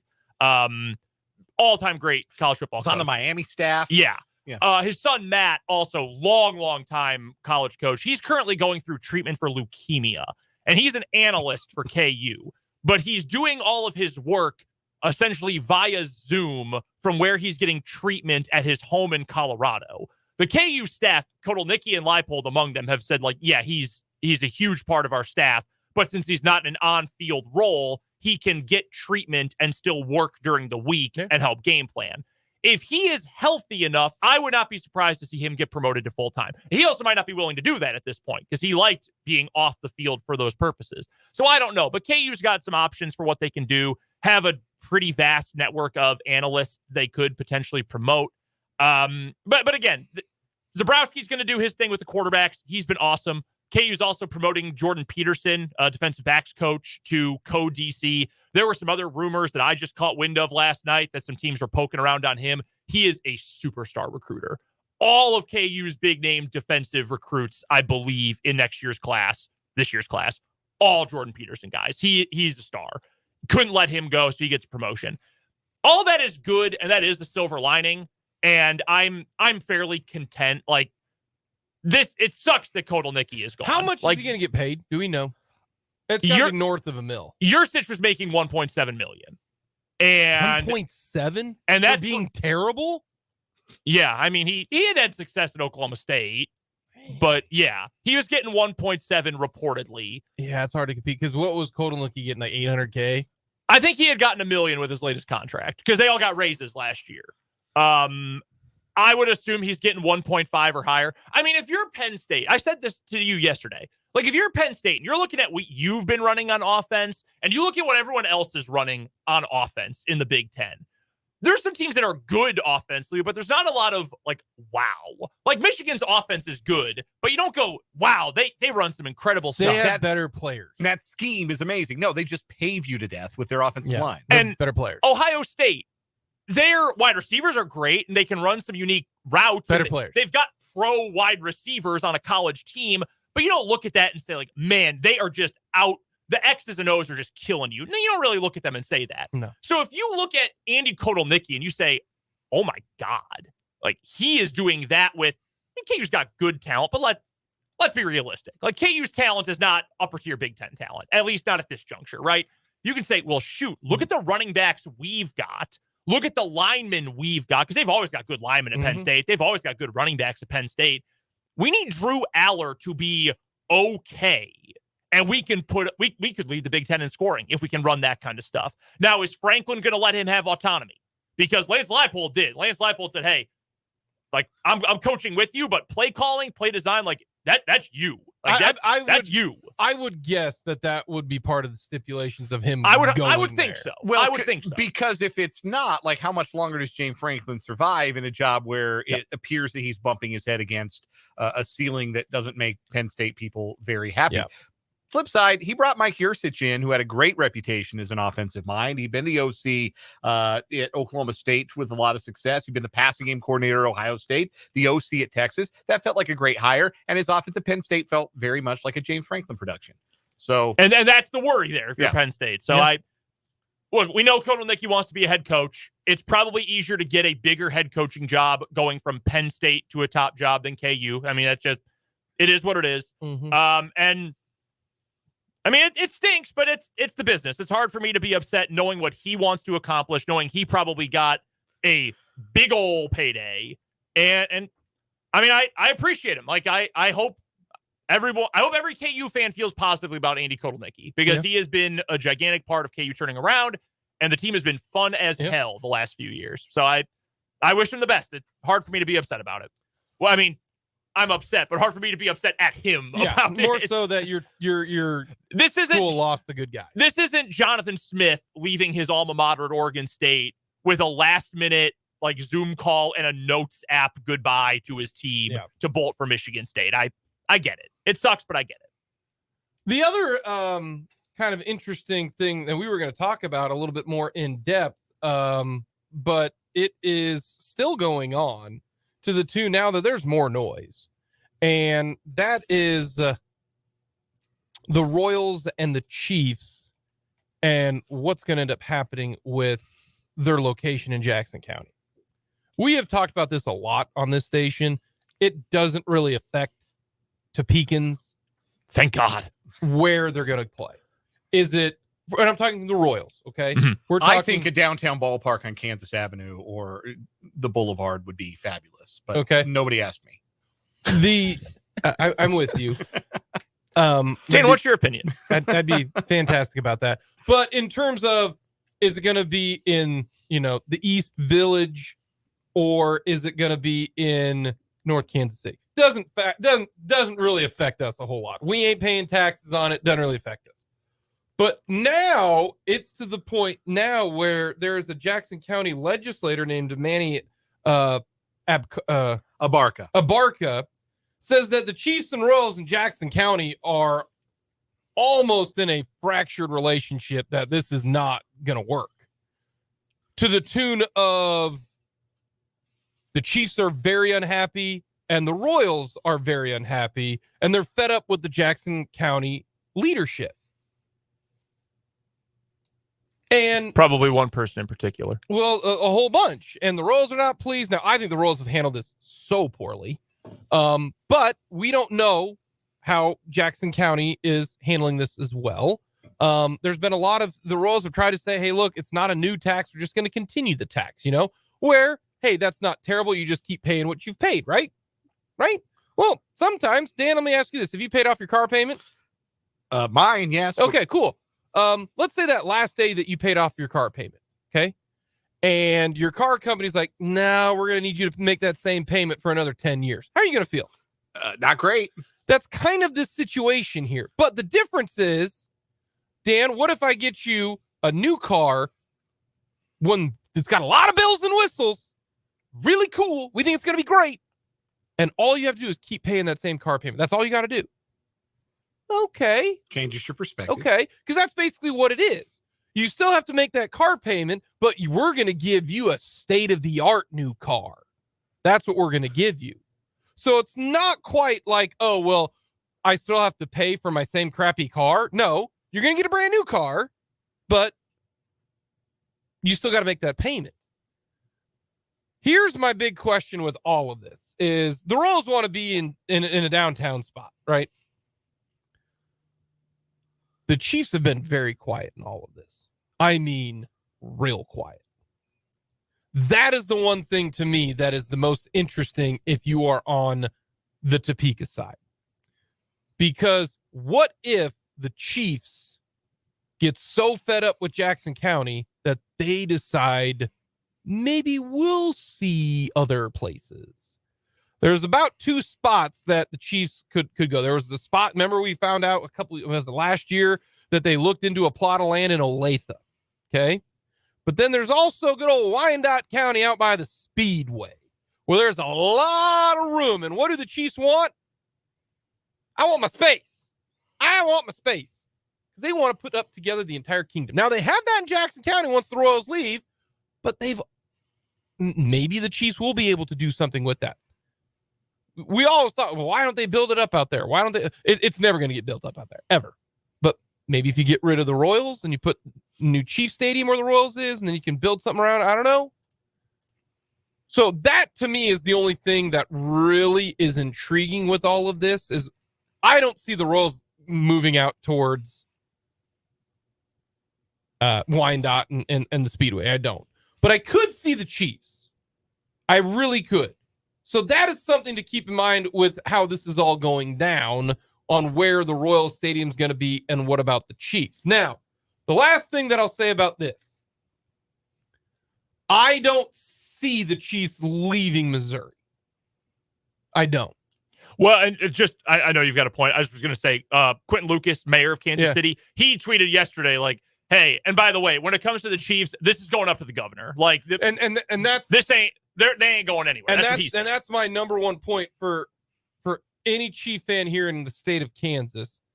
I will be stunned if the Chiefs leave Missouri, and the reason why is the state of Missouri lost one NFL franchise. They've lost 2, really, if you think about it historically. And the most recent one, Stan Kroenke just up and left. And granted, he had to pay about a $900 million, but totally jerked around the city of St. Louis. Yeah. They were all set to build him his little his palace, football palace. Yeah. The state of Missouri is not going to let this happen. And if they do, I will be floored. Do you want to know? This is like a Jedi mind trick, like a Jedi thinking, like a little, hey, I'm going to zig and they're going to zag. No one's going to see it. What if this was Clark Hunt's plan all along? What if Clark Hunt was like, hey, Royals, I want you, here you go. Well, I want you to butcher this thing so damn bad, and I'll help you out. Because if the Chiefs make enough of a fuss about Jackson County, then what's going to happen? The good old state of Missouri and every single individual in that state is going to end up footing the bill, because the state of Missouri will go to Clark Hunt and say, hey, Clark, here's $2 billion, free stadium. Don't leave. And Clark will say, okay. And he's going to get a $2 billion stadium for free. Not from Jackson County, but from Joplin, from Springfield, from Maryville. Hey, you people in Maryville, you're going to pay for some of this. Jeff City, Columbia, St. Louis. Everybody's going to pay for this one. We're Missouri's team. There's no way that they're going to let that happen. No way. This will be, and maybe that was like, honestly, Clark Hunt is a businessman first, and and all NFL owners are shrewd businessmen. It would not stun me one bit. That's why the Chiefs have been so quiet. That's why they haven't said squat, is they want this to be just a jumbled mess and be like, look, this is terrible. We're not doing anything. We're going to Kansas. And immediately, is it Jay Nixon still? He's the governor? Who's the governor? Mike Parsons. Mike Parsons. Whatever.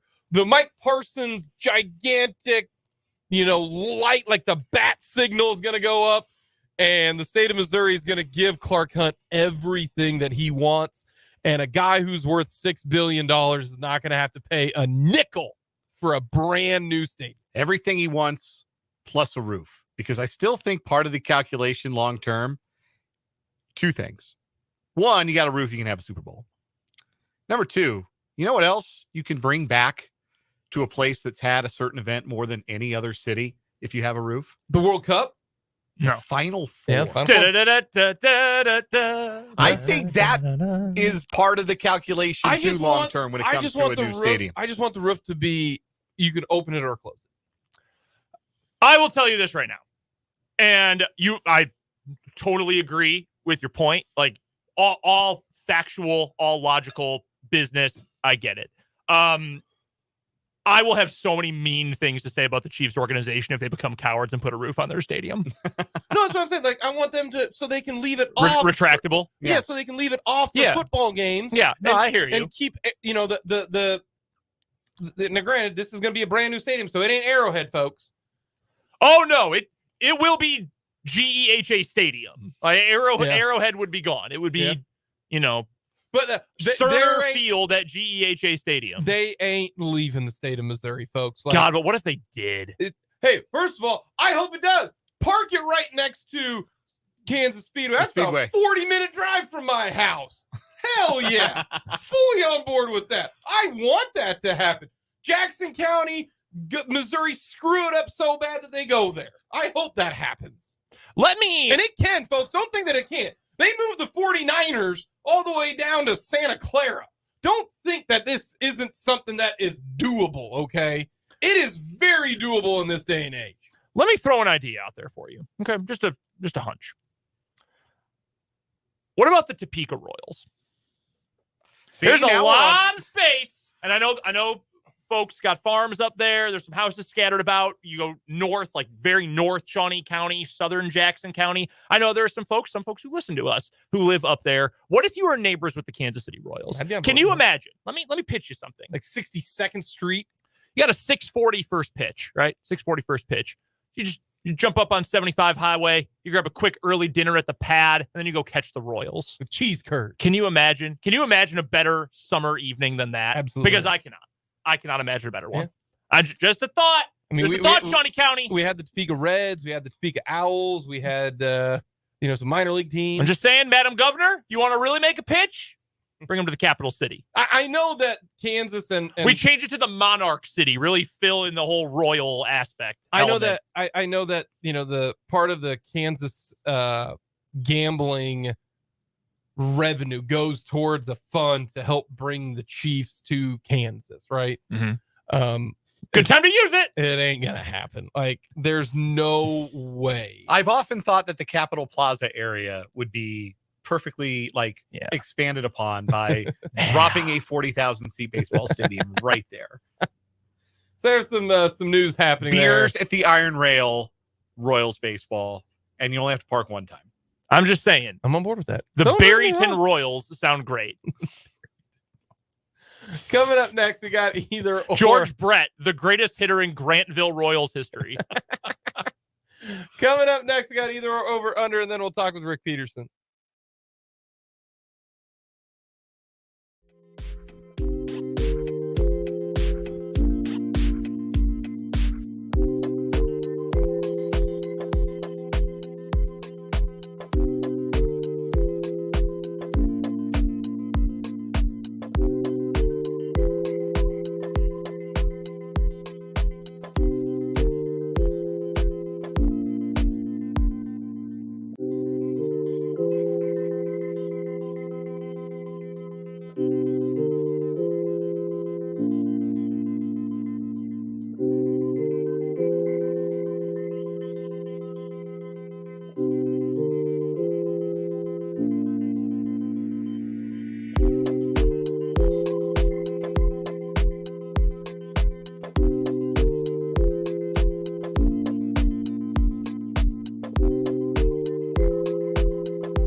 have a weather either or.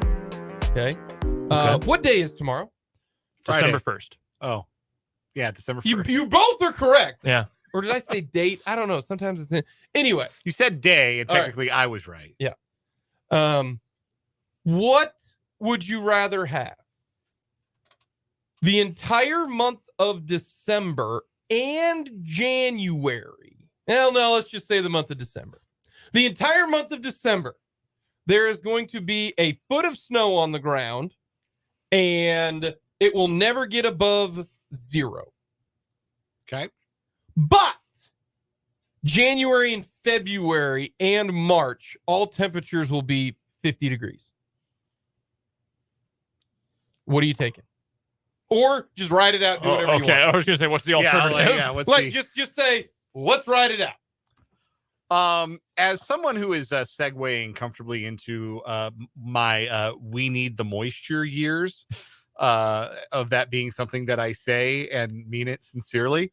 One of the many tells that I've now lived in the American Midwest too long. The other being that I'm a Casey Rewards member. That was a big day in my life, signing up for that. Anyhow, yeah, I'd take a foot of snow every day in December. I would live with that. Just dump on us in December. 1 month of just crap. Yeah. And you're good in January, February. And then January, February, March, kind of temperate. Yeah, I'd live with that. No, man, I'm letting it ride. We've barely had any snow the last few years. Like the last time we had 50 degrees the rest starting January 1, baby. I don't care if it's cold. That doesn't bother me. Like if it's it's 25 for a few days. Like whatever. I'll put a coat on. I'll wear a sweatshirt and a coat. I am team with I'm team. I would do it December and January if I guarantee February is 50 degrees. I also commute, and people can't drive in the snow smartly when it's snowy out. So sounds like a you problem. Okay, well, buy me a house here then.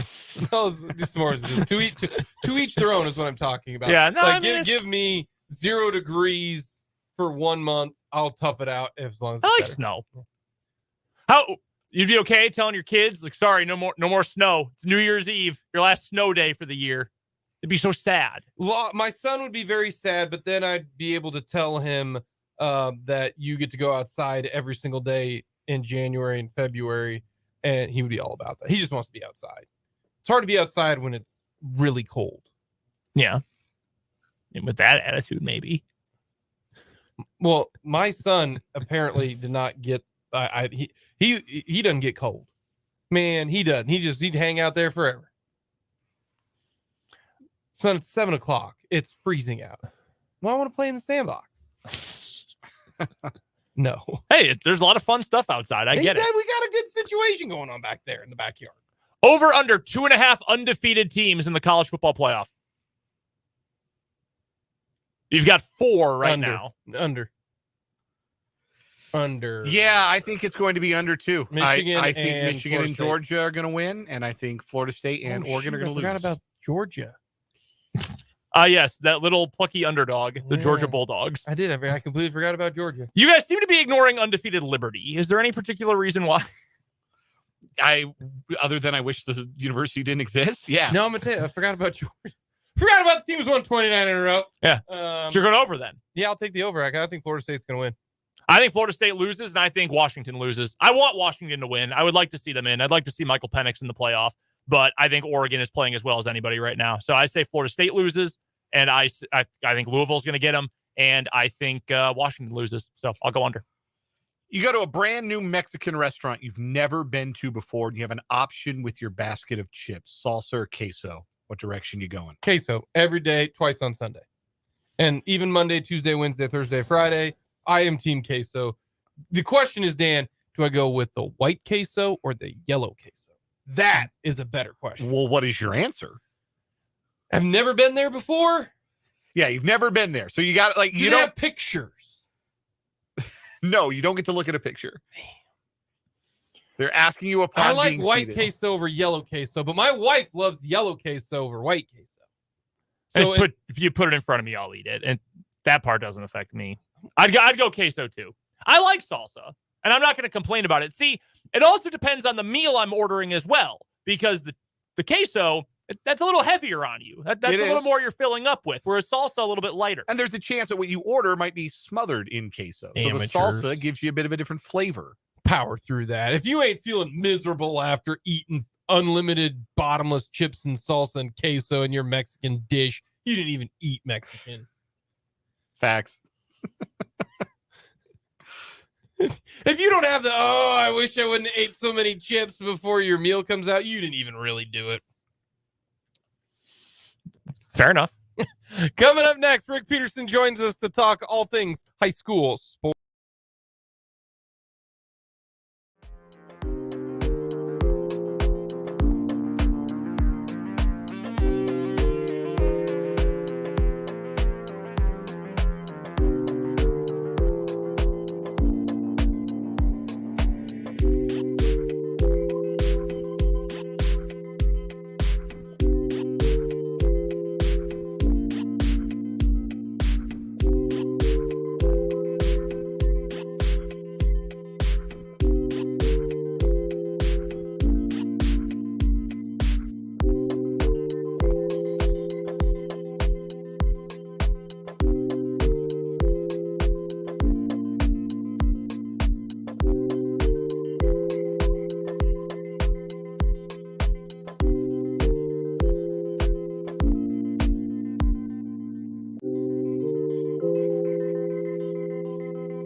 Joining us now on the Fleming Place Wine and Spirits Hotline is Rick Peterson, who covers high school sports and all sports in Shawnee County and Topeka better than anybody else. And he does so over at TopSports.news. Head to the website for all the best coverage of all of our local teams. You can also find Pistol on Twitter, where his handle is at Peterson_Rick. Pistol, are you ready for high school hoops beginning this week, beginning tonight, in fact? Yeah, I'll be heading out in a couple hours or hour or so. So, yeah, I'm ready. We will be previewing that game coming up in just a little bit. Dan and Larry Latimer on the call of that one tonight. First, Pistol, I did want to wrap up some final thoughts from state football weekend in the state of Kansas. Snowy games all over the state. That was a blast to cover. We had a game on our airwaves from 8-man Division I, but I've got to start with the Hayden Wildcats. An incredible season for Bill Arnold's group, 12-1, runners-up in the state, but they ran into a buzzsaw in the Cheney Cardinals. Just overall, Pistol, what were your thoughts, your biggest takeaways from the state title game in 3A? Well, like all the title games, I wish they could have been played in better conditions. Uh, it's easy to say they should have postponed those games and stuff like that. But boy, especially when you got 9, I think it was, that's an awful hard. So I think it hurt Hayden. I'm not sure they win that game, anyway, but I do know it hurt them with their speed. They like to do some things like that. But I don't think you ever change incredible team. For them to score 34 points on a day like that speaks highly of them, and they were able to pass the ball. Yeah, and I think the thing that stands out about the effort from Hayden, too, it's not like, they were completely outmatched or anything. I mean, like I said, they ran into a really good team, a team that ended Andale's long winning streak and beat them twice this year, in fact, also undefeated on the other side of that bracket. So certainly no shame in that. And I always ask, Pistol, when we finish up seasons, and I'll talk to coaches or players and ask, what is the standout memory, the standout moment from a run to state or through the playoffs or whatever? When you look back on this team from Hayden this year in a 12-1 run all the way to the state championship game, what do you think is going to be the most memorable part of this run for Bill Arnold's group? Well, for me, it was the fact that they were able to overcome a lot of key injuries and keep rolling. Finn Dunshee, I don't know if there's a better player in 3A than Finn Dunshee. Him for 5 full games, and he played very little in 2 others, and it kept rolling. A guy like Cade Mitchell comes on and becomes a star. You lose your quarterback, Jet Walmart. Sophomore Connor Hanukkah comes in and was, I thought, very solid the whole way. They lost some linemen. They kept, Bill kept talking about it was a next man up mentality, and they really drove that home and just had a great season. We're chatting with Rick Peterson from TopSports.news for the Lewis Toyota High School Whiparound here on 580 Sports Talk. Pistol's work can be found at TopSports.news, and you can follow him on Twitter at Peterson_Rick. Any other results from state weekend really stand out to you or jump off the page to you, Pistol? No, I knew that I was very interested in the 6A game, of course, and it was a close game, like I thought it would, and Gardner Edgerton pulled that out. I expected Linden to win. I expected Axtell to win. I expected Aquinas to win. I thought Mill Valley just had too much firepower, and gosh, what a crazy score fest that was. Yeah. But yeah, no, I really don't think that any of them really surprised me. There wasn't that one that you said, "Oh my gosh, how'd that happen?" It wasn't any of those type games. Yeah, no, I'm right there with you. And fun weekend of football, and now we will get ready for next year when high school football returns. But the calendar does not stop for the end of the football season, Pistol, because we've got high school hoops beginning tonight here in the capital city. Before we get to a preview of Seaman versus Lansing tonight, opener for the Vikes and Lady Vikes, I did want to get to some overall thoughts on this upcoming high school basketball season. Let's start on the girls' side. And obviously last year was such a good year for girls basketball in the state, or in the city, I should say. Seaman obviously goes on to state. They had an incredible season last year. Highland Park making it to state as well. As we enter the high school hoop season, what are a couple of the top storylines that you're going to be focusing on here in these first couple weeks for the girls' side first? Well, I think Washburn Rural will be trying to get to a third straight state final, and that's back to back is hard enough, and they're going to try to do that. They got Zoe Camfield back, which will help a lot. I think the Seaman girls are very intriguing. They had such a great season last year, but it ended with a lopsided loss at state to a very, very, very good St. James game, and I think that kind of gives them some added motivation going into this year. I think I was over at Highland Park's practice. Amelia Ramsey just seems like she just keeps getting better and better. I think, Hayden was a state tournament team last year. They got a good group back. The girls' side is going to be very, very good again, and I thought it was last year. How about on the boys' side? A lot of turnover for some really good teams in the state or in the city. You look at Highland Park, which obviously is losing a majority of its starting lineup, some incredibly talented players, multiple guys who are going on to play college sports, either in football or basketball. Hayden with a change at head coach with Dwayne Paul, now in Lawrence at Free State High. Trey Brown takes over that program. Some other really good teams from last year going to go through some changes. Obviously, Washburn Rural, you want to talk about them. Jack Batchelor, who's now have to a great start in his Washburn career, no longer with Coach Alex Hutchins at Rural. What are some of the things on the boys' side that are really piquing your interest before we get to the holiday break? Well, I think Trey Brown will do a great job. He was a great high school player. He was a very good college player. He got his feet wet coaching last year at Care Paravel. I think he'll do a very good job. He's going to, and he will be. You got to be patient because they didn't get their whole team till this week. So they got a week. They don't start till next Thursday, I believe it is. So they got a little bit of time to get the kinks out, but they'll do fine. I was over at Parks practice. They still look very, very, very good to me. You don't lose Bo Aldridge and Trey Richardson and Jameer Kincannon and that group without feeling a little bit of growing pains. But shoot, Ja'Cory Robinson looks like he's still growing. He's really good. They got great outside shooters and Tamir Anderson and Mikey Williams.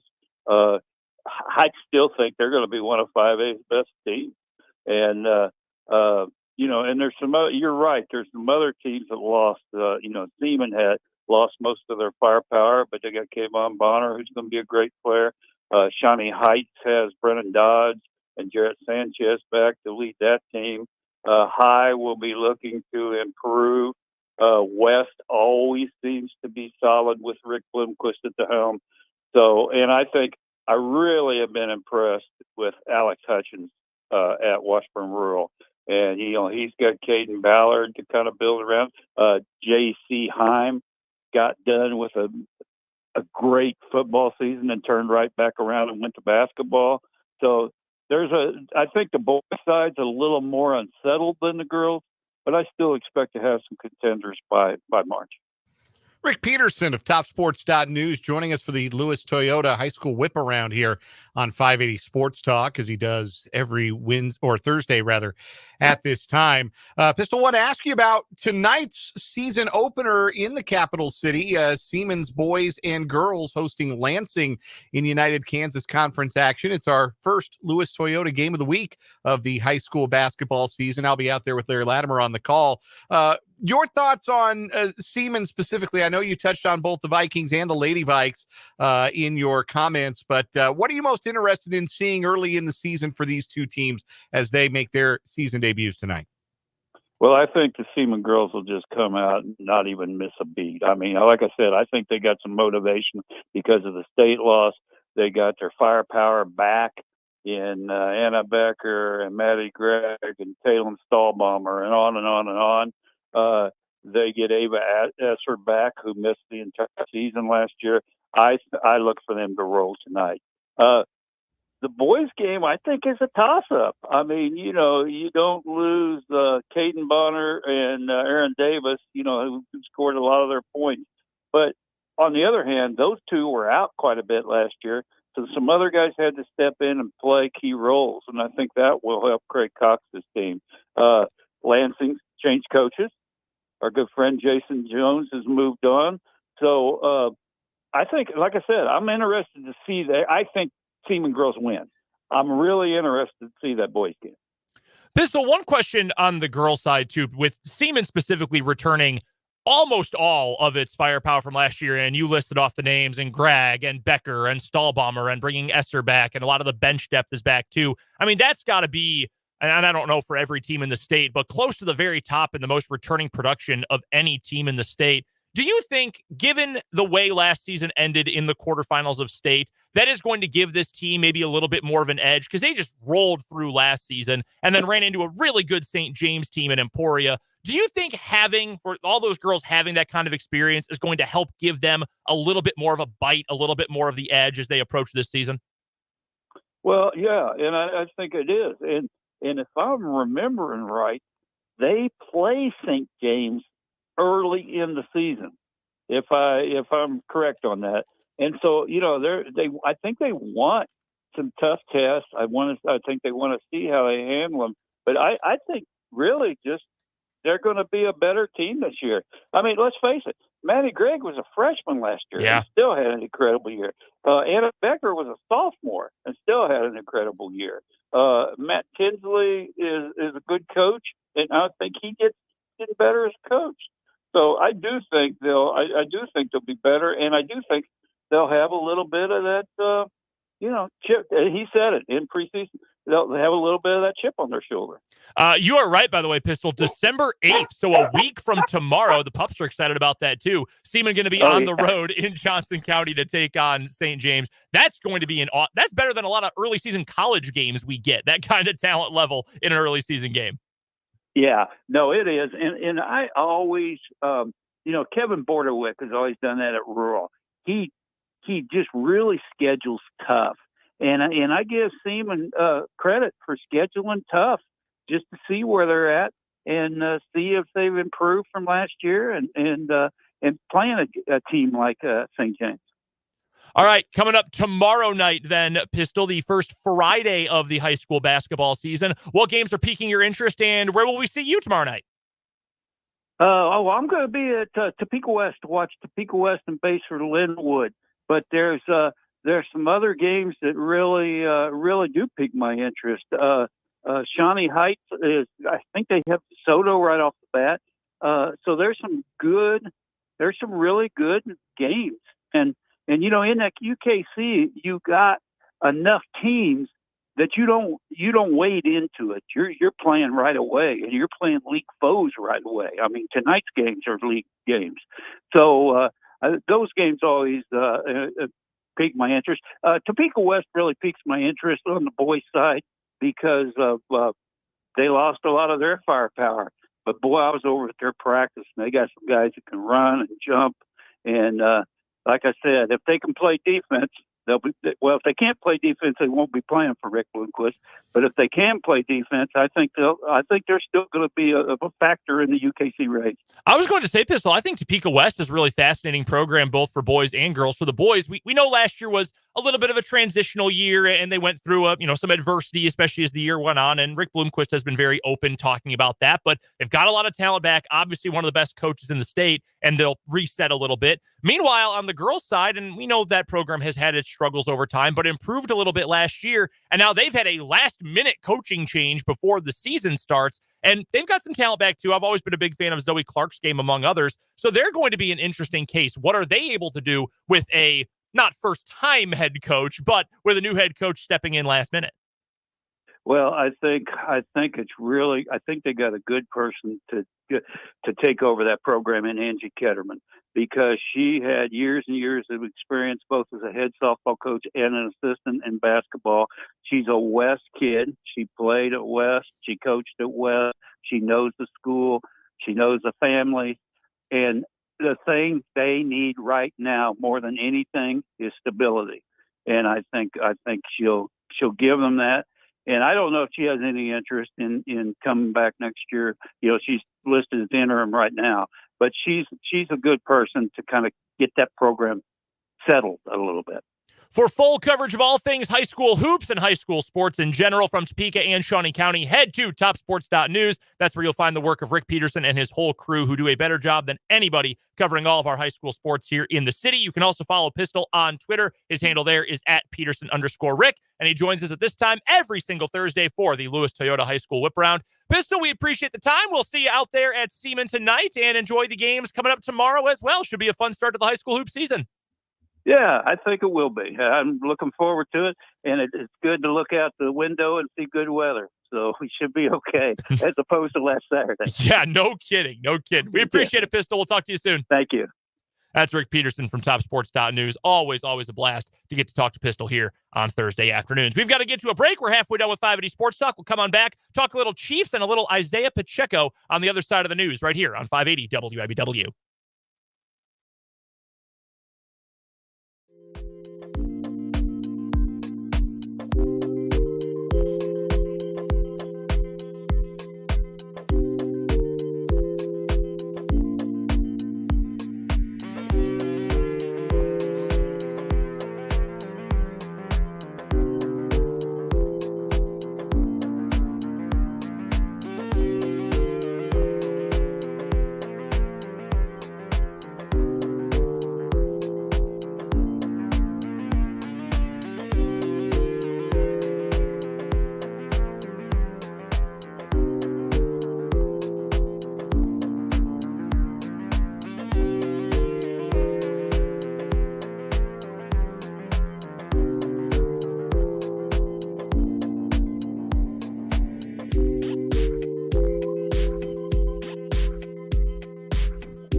Our number 3, 580 Sports Talk, coming to you on a Thursday. Like, look at this right now. It is 4 o'clock, and it's kind of really cloudy out there, and it feels like dark. Yeah, It's gross. It's getting a little darker. I'm going to be completely honest with you. I looked over earlier and thought, damn, it's getting dark really early. There's a bar in between the two shades. And I thought that was the sky. I was wrong. It's not quite that dark yet, but within about half an hour it will be. It will be. Thank you so much for stopping by. Jake LeBon, Brendan Dorzinski, Dan Lucero with you on this Thursday, leading you into our Lewis Toyota High School game of the week.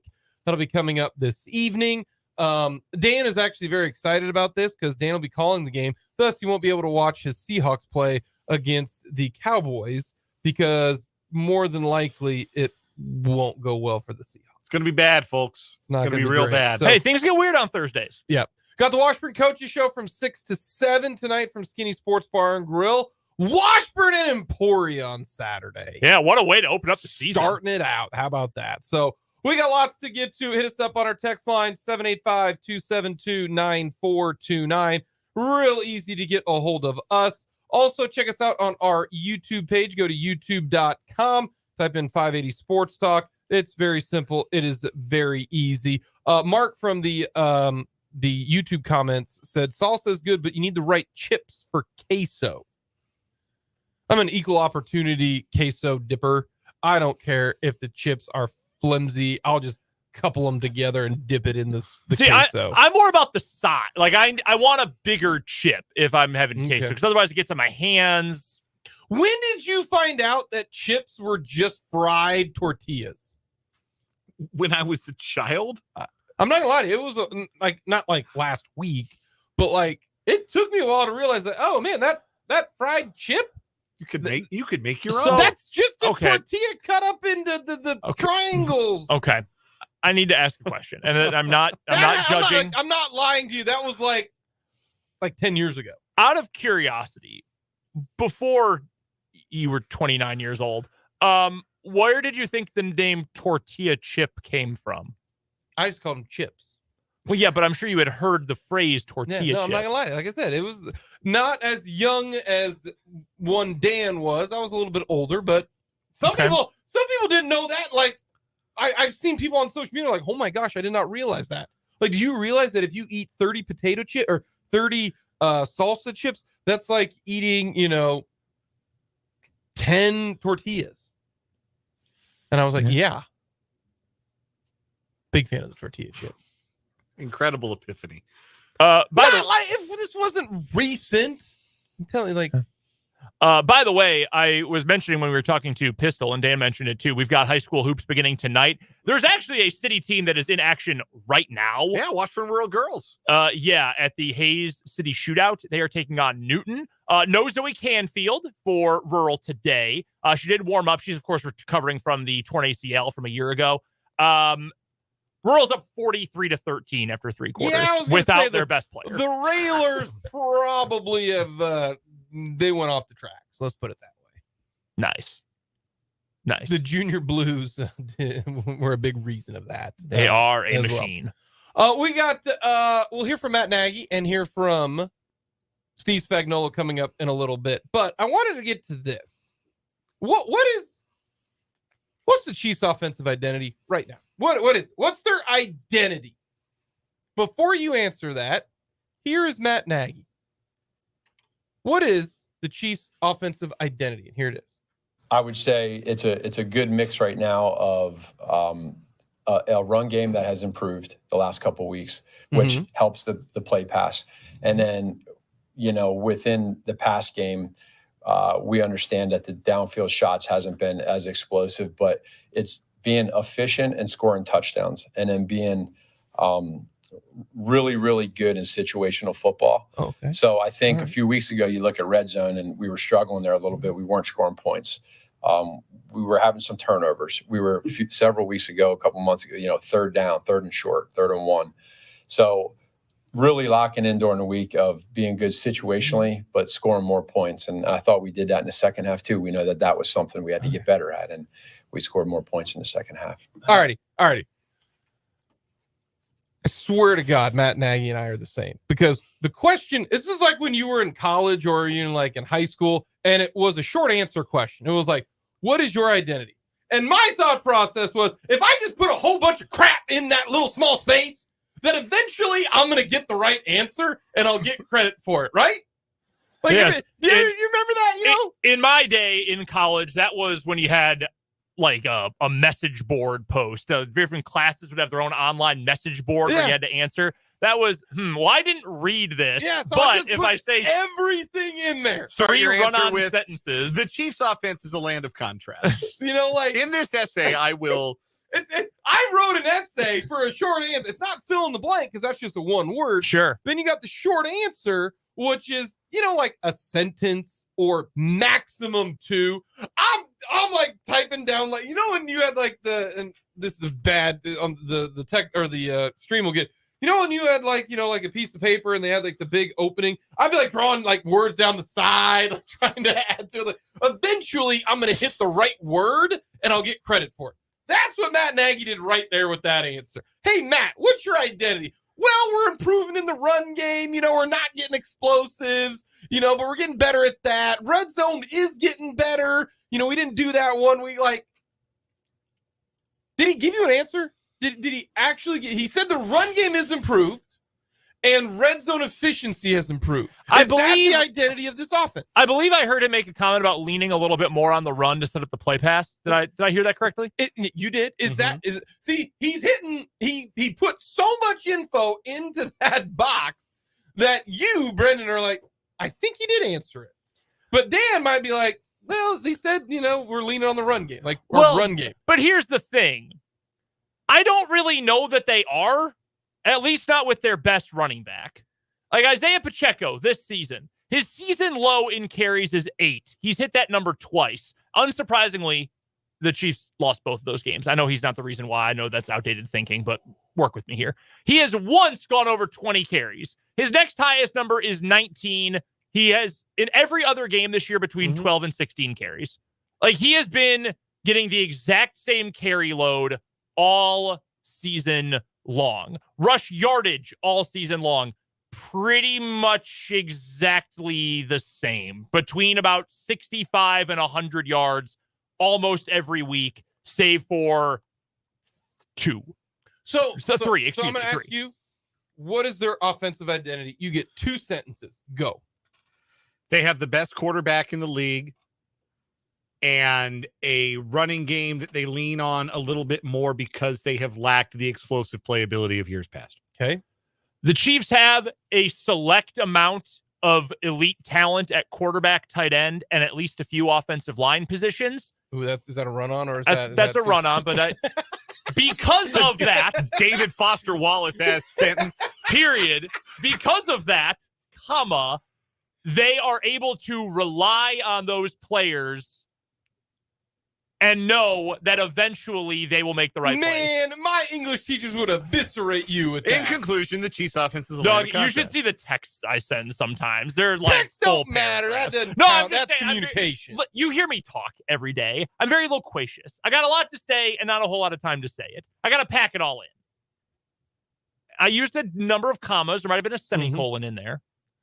To me, the Chiefs offense, their identity needs to be run the ball to set up the pass. That is it. That's what their identity should be, because they do. They have the guy at quarterback, and that showed in the game against the Raiders, right? But they still need to run the ball, because right now, and this is, we'll wait and see with what happens on Sunday, because maybe the trio of Kelsey, Rashee Rice, Isiah Pacheco get all of the 60, 70% of the targets, and everybody else gets a few here and there. Maybe that's their identity. Our identity is, shocker, get the ball to our best players. But until I see that, the Chiefs have had the most success this year when they are running the football to setting up the pass. Like, it ain't a surprise, ladies and gentlemen, that the Chiefs were one pass play away from beating the Eagles, the best team in the NFL, because Isiah Pacheco ran it 19 times for, was it 98 yards? No, what was it? It was, 19 carries for 90 yards. He was killing the Eagles. And then all of a sudden at the end of the game, whoop, pass plays open. And I know a lot of the, a lot of the advanced information individuals say that you don't need to actually run the ball well to set up the pass. Like play action works no matter what, even if you do hand it off. But I do believe that you can wear down a defense. That is the one thing that analysts and the advanced number guys, the nerds, you can't incorporate the wear and tear of a guy like Isiah Pacheco pounding and pounding and pounding on you for 3 quarters. And every time that happens, someone's going to lean down a little bit forward. I would, and I know it goes against everything because you've got Patrick Mahomes, but up until the Raider game, that should have been their identity. Big Red, you need to run the ball more.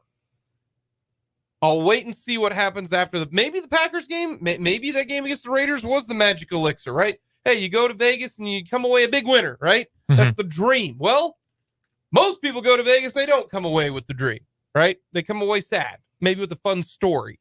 Maybe the Chiefs came away the big winner and they realized, wow, we did hit the jackpot. We came away with our winnings, and our winnings are, this is what makes our offense go. And I hope that's the case because we're at the back end of the season and you hope that you're playing your best football. But, you have to do something well. You have to have an identity on offense. If you don't, to me, then you're just grasping at straws and you're shooting from the hip. Here's another way I guess I could answer the question of what the Chiefs' offensive identity is.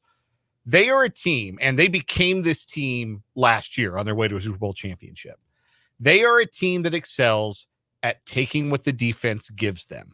They have not this year been able to punish teams as ruthlessly as they did last year in the passing game because they don't have that explosive playability. They've struggled. Their wide receivers have struggled this year, but they are very much a team that will line up. And if you've got a light box, they're going to run it, and they can run it well. And if you're going to give Patrick Mahomes a zone defense to throw into, he's going to surgically slice you up.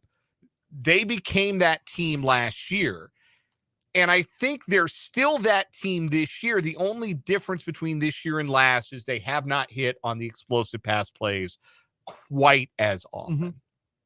So that's the difference for me. But that's what they're about. They are very much and they had to learn to be this because, the offensive identity the first couple of years with Mahomes was laser show.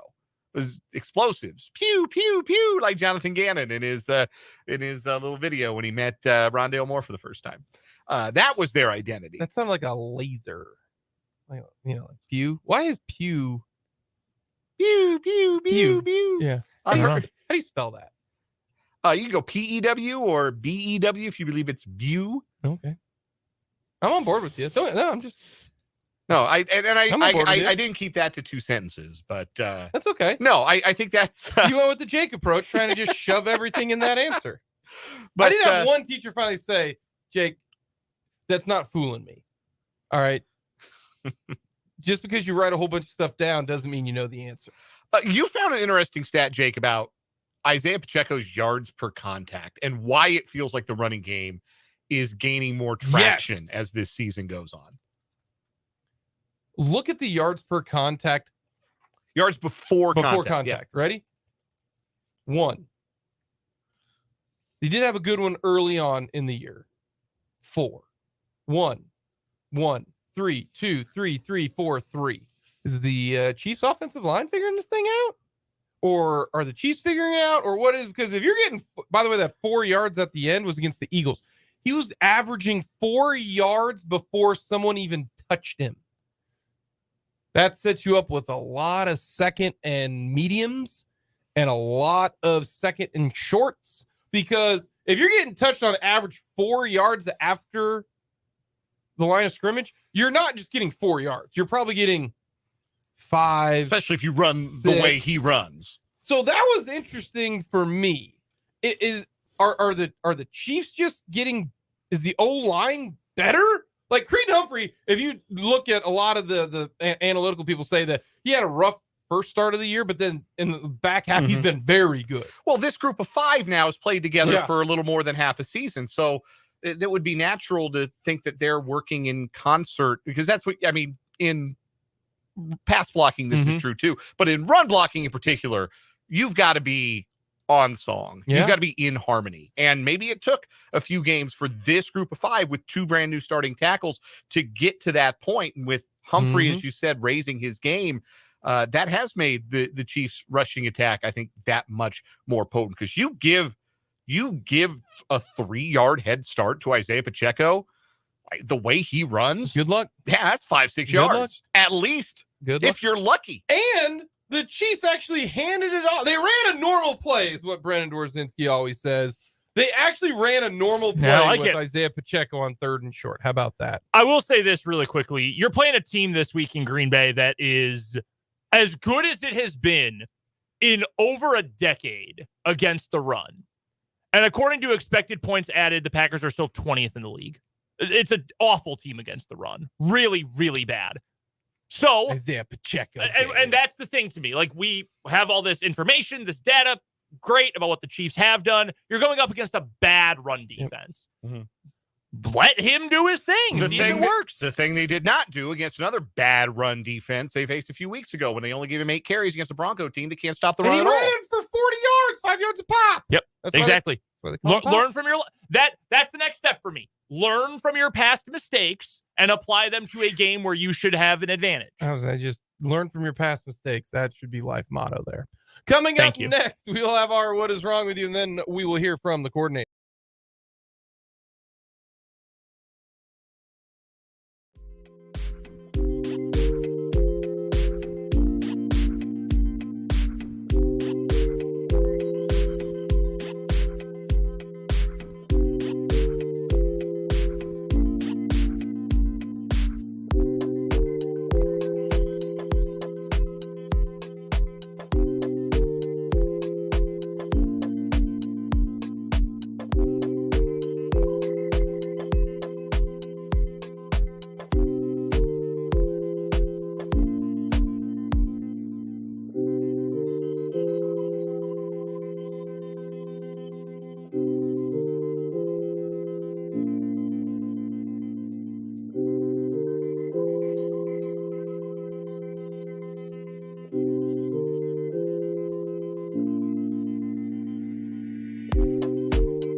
find our November champion in What Is Wrong With You here on 580 Sports Talk. A quick late entry. Unfortunately, we had already gotten our semifinalists set yesterday before we had a rogue YouTube troll, I don't know, who in our comments did not say anything about the show on YouTube, simply said USA equals United Satanists of Antichrist. That's a take. Yeah, he will no longer be commenting on the show. Thankfully, we do have those powers on our end. That is a take. Yeah, that came out of nowhere. So good effort to try to get on What Is Wrong With You before the month comes to an end. But we do have our two finalists. Before we get to them, a reminder that What Is Wrong With You is brought to you by Top City Metal Supply. They cut the metal you need to your specifications, which saves you time, money, and material. So never settle when it comes to your metal with Top City Metal Supply, who you can find on South Topeka Boulevard right here in the capital city, found halfway between Frito-Lay and Forbes Field. Our two stories, Locked Up and Lock Up, and the wedding fireworks helicopter disaster, which kind of sums it up. All right, we will start with the trio of idiots, nincompoops, dolts, whatever you want to call them, from St. Louis, Missouri, who got locked up, quite literally, in lockup. 3 trespassers had to be rescued by police on Thursday, November 17th, this was, after police had to save them after they locked themselves in a jail cell. St. Louis police spokesperson Charles Wall said officers responded to a closed-down medium security institution known as the Workhouse after 3 men had called 911 for help. What was their situation? They decided to go traipsing around in the closed medium security prison, wanting to explore or hunt for ghosts or make a vlog or do prank TikToks or something. I don't know exactly Do some tagging, maybe a little graffiti. And they were goofing around and they walked into a jail cell. And then the door closed behind them. And then they couldn't get out. And they didn't have a key. And they were locked into the jail cell in the abandoned jail. How long do you think it took them to decide that was their only recourse, is we have to call the police now? That's a great question. That's a really good question. I feel like that influences a little bit of how I feel about this. Like if they immediately gave up and said, okay, we screwed up, let's call 911. I feel like they weren't really committed to the cause. Yeah, I think if it was one person, probably call 911 right away. Like, well, there's no getting out of this, obviously. Maybe try to squeeze and contort through the bars a little bit before realizing that was futile, and then just calling 911. With 3 people, you know that there was at least one of them who was like, nah, man, we can bend these bars, dog. Yeah. We can bend this. We can dig out. I saw Shawshank. We can get to the other side. You guys got a spoon? Give me something to dig with. We don't have to bring the police into this. We've committed a crime. Yeah. Eventually, it did not work out for them. So they called 911. The police showed up, let them out of the prison cell, and then immediately arrested all 3 for a bevy of counts, including trespassing. Really, very, very funny. Really good stuff. Those are the locked up in lockup folks. Our other story, the fireworks at the wedding in Georgia. This one's a great one. Would you like to avail us of this story? One man's long-standing history of making threats toward a nearby wedding venue. What a great story. What a great start. Right. Culminated with him launching a firework at a helicopter carrying a newly married couple. It happened October 20th. A mortar firework was heard and seen hurtling toward a departing helicopter at Rockies Lake Estate in Cherokee County, Georgia, where the wedding was being held. After further investigation into the location of the firework, the sheriff's office issued a warrant for David Jeter on a charge of making terroristic threats. Deputies said the owner of Rockies Lake Estate, William Morris, a.k.a. Rocky, had a particular problem with Jeter, who was accused of making threats against employees and wedding guests before. Jeter lives 470 feet away from the venue and has repeatedly harassed passerby. To access parts of the venue, deputies said guests need to take a golf cart that drives past Jeter's house, where he would make sideways motions to his neck with his hands and say, quote, "Don't do it," to guests. Maybe he's just like telling them not to get married. Maybe he had a bad experience at the altar. Yeah, right. He's been divorced a couple times. Maybe he's just trying to tell them, hey, man, marriage, not worth it. Overrated as an institution. Don't do it. So they previously filed a disorderly conduct report against this Jeter guy, but that obviously didn't teach him his lesson. And he shot a firework at a helicopter. Jeter had mentioned in a previous encounter he was protesting the wedding venue. To check if Jeter had discharged the explosive, There was security camera footage that was reviewed, and it clearly showed the firework launching from Jeter's home. You can't you can't do this. As we went over yesterday during the semifinals, there are a lot of different ways in which you could handle a spat like this. You could go before your city council. You could picket outside the venue during the events. You could write a bill to get zoning laws changed. You could do any number of things. Try to pitch a noise ordinance to your community, something like that. You shouldn't do something that might kill someone or someone's, because that's not just the thing. It's not only hurting the helicopter pilot or the couple in the helicopter. That has to land somewhere, and it would probably land on a bunch of other people. Just leave them a bad Yelp review, man. Like, yeah, for real. I don't know. Spam their Yelp page. Overrated venue. They charge too much. They don't let you bring your own liquor. It smells funny. Don't get this place. Don't reserve this place for your gathering. Like, is Google bombing still a thing? I'm sure it is. Yeah, like, I mean, that's all you have to do there. It's just so extreme. Yeah. I was reading a story that these aren't, they're somewhat related. Have you ever heard the story of Killdozer? Yes, that happened in Colorado. Yes. One of my favorite stories. There's a whole Netflix documentary about the Killdozer guy. Yeah, and the guy, I mean, he was really good, by the way. Mad about various ordinances and thought he was getting shortchanged by people who were buying property. And Granby, Colorado. I've been there. I've been to Granby. Didn't want to follow through on some money he had to pay for some septic tank replacements, like a whole thing. A lot of bureaucratic stuff, right? So in his fury over all of this, he essentially holed himself up in a hidden room in a barn, essentially, like a storage room. Built a homemade tank. Yeah, he put a bunch of like concrete reinforcements on the outside of a bulldozer. It couldn't be exploded. And then he destroyed 13 buildings in Granby, Colorado. Mm-hmm. Thankfully, didn't kill anyone. Except himself eventually, yeah. Like, this reminded me of that story, which I just learned about recently. Like, I'm so glad another person knows the Killdozer tale. Yeah, and it just, like, there are so many other ways to handle this. There really are. Like the guy in Granby, why don't you try the sovereign citizen thing? Like, that worked at least for Mike Leach for a little bit.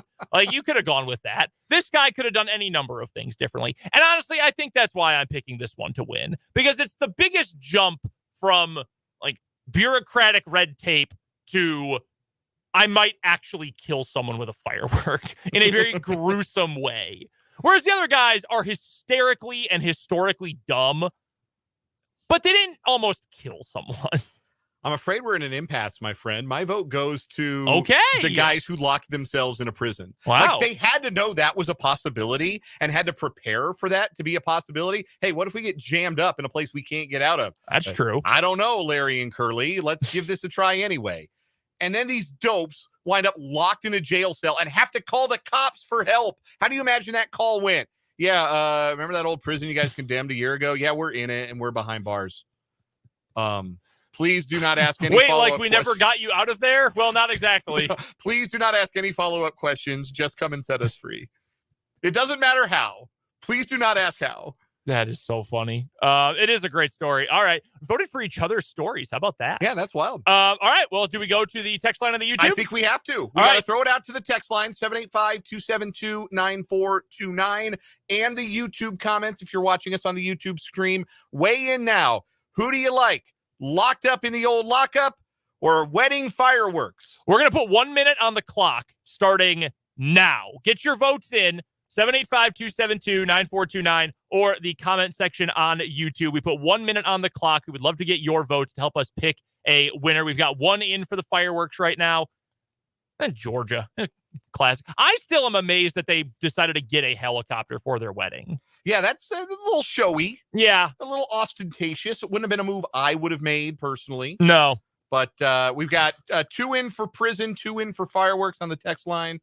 The YouTube, we've got a run of lockup stories. Wow, how about that? Including a new user. What's up, Blitz, on the YouTube comments. Don't believe we've seen him before. Hello to Blitz and Gregory and Laramie and Mark and Vance. Everybody voting on the text line. We've got, looks like 4 in for fireworks. We've got 5 in for fireworks.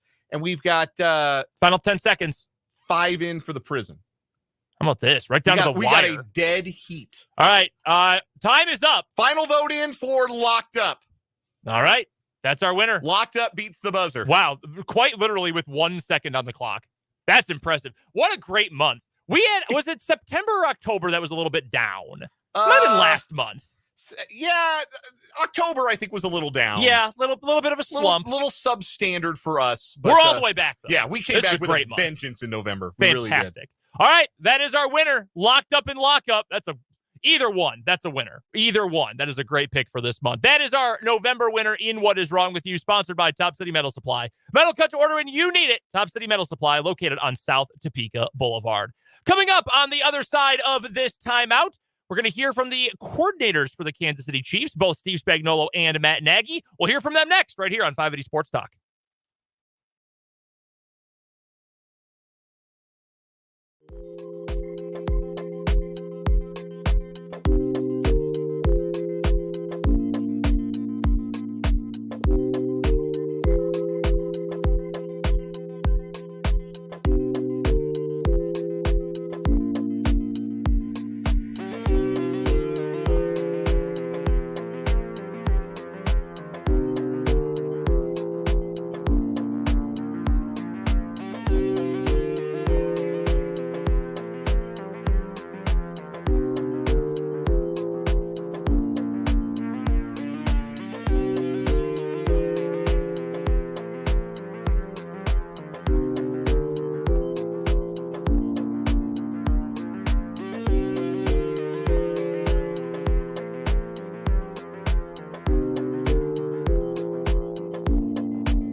Sports Talk on this Thursday afternoon. Thanks so much for spending some time with us today.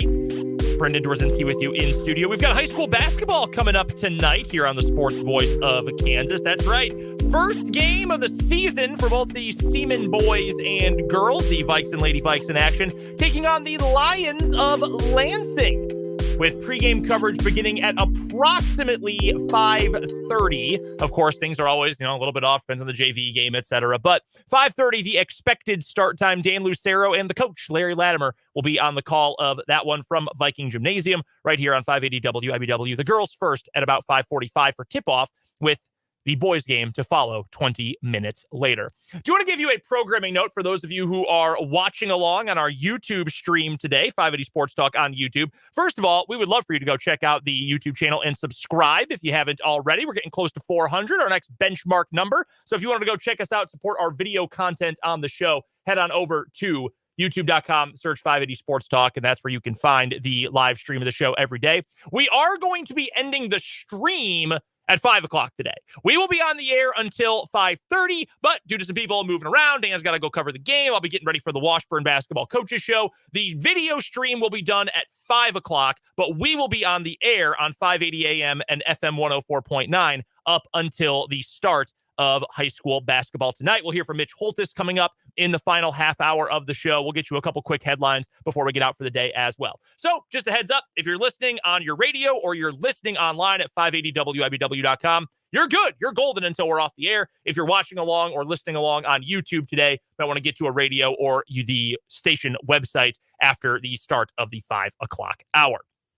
With that, with all that housekeeping taken care of, let's get to the coordinators for the Kansas City Chiefs. Both Steve Spagnuolo and Matt Nagy spoke a little bit earlier on today. So let's hear from them first. Steve Spagnuolo and what he had to say at One Arrowhead Drive a little bit earlier on this afternoon.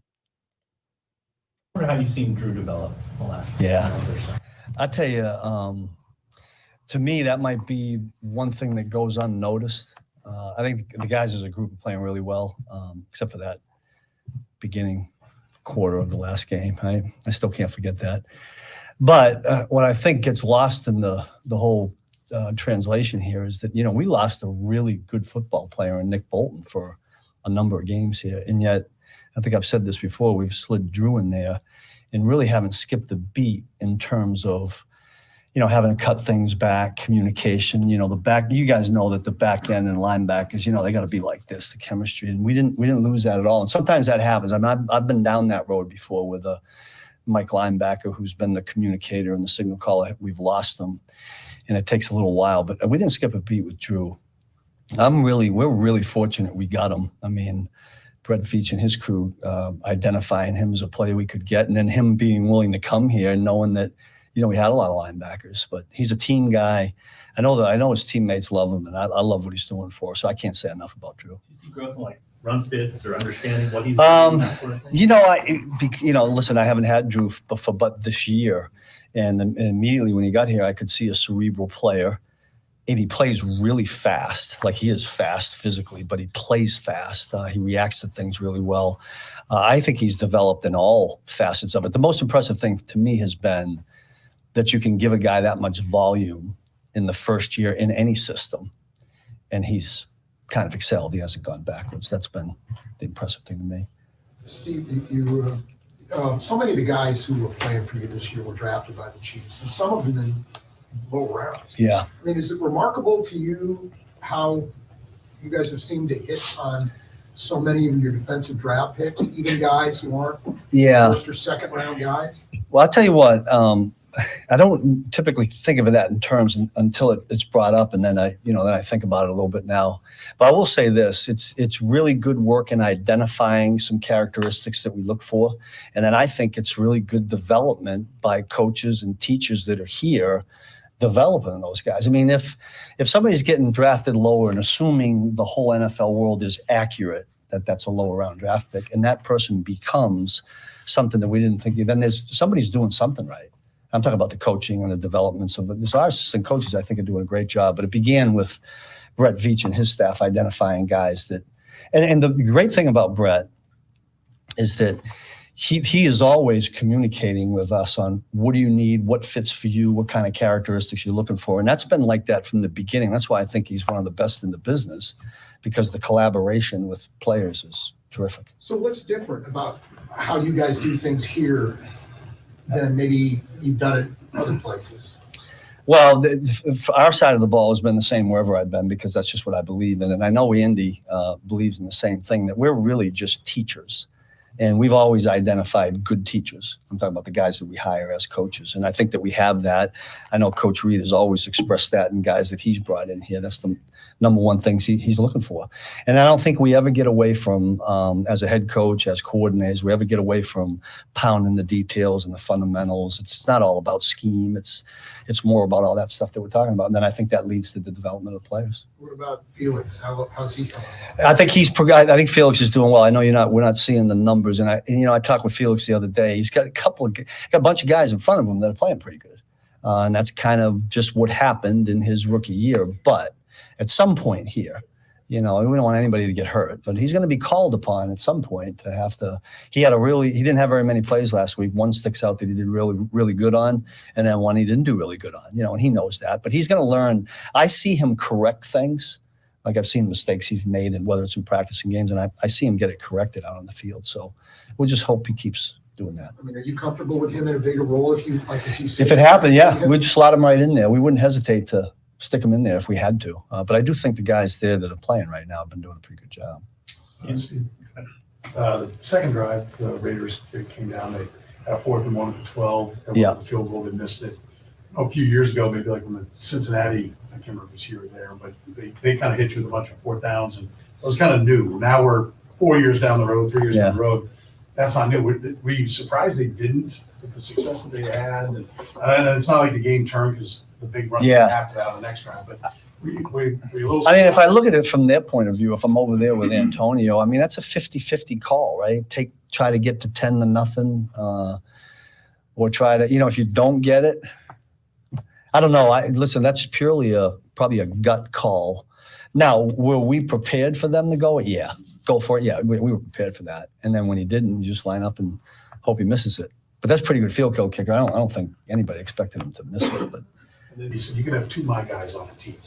Oh, two guys that might stray, but you got to make sure they don't. Yeah, right. Do you have a philosophy on? Listen, my philosophy on that is I do think sometimes guys get knocked too far one way on a lack of character thing. Like I just believe you need to identify football character, right? And guys that are passionate about the game of football. I just think if they're passionate about the game of football and it's really important to them, that they'll do the other things to make sure that they're still able to play. And listen, guys make mistakes as young. We all did, right? I think you really got to identify the why somebody might be tabbed as a lack of character. Because I'm sorry, but I will say this, and I'm not going to say who they are, but I can go back and think of draft boards, and these names were slid over here. Okay, we're not going to touch them. Fast forward 4 years later, and somehow, some way, I've either changed jobs and we get that person. This happened, and it was like, and after being with them for 3 or 4 months, it's like, wow, that's not the person that we thought. You know what I mean? So, I think you're able to work with anybody and everybody if they're passionate about what they're doing. It seems like you guys are catching Jordan Love when he's really starting to play well, figure things out. What have you seen maybe in recent weeks from his tape?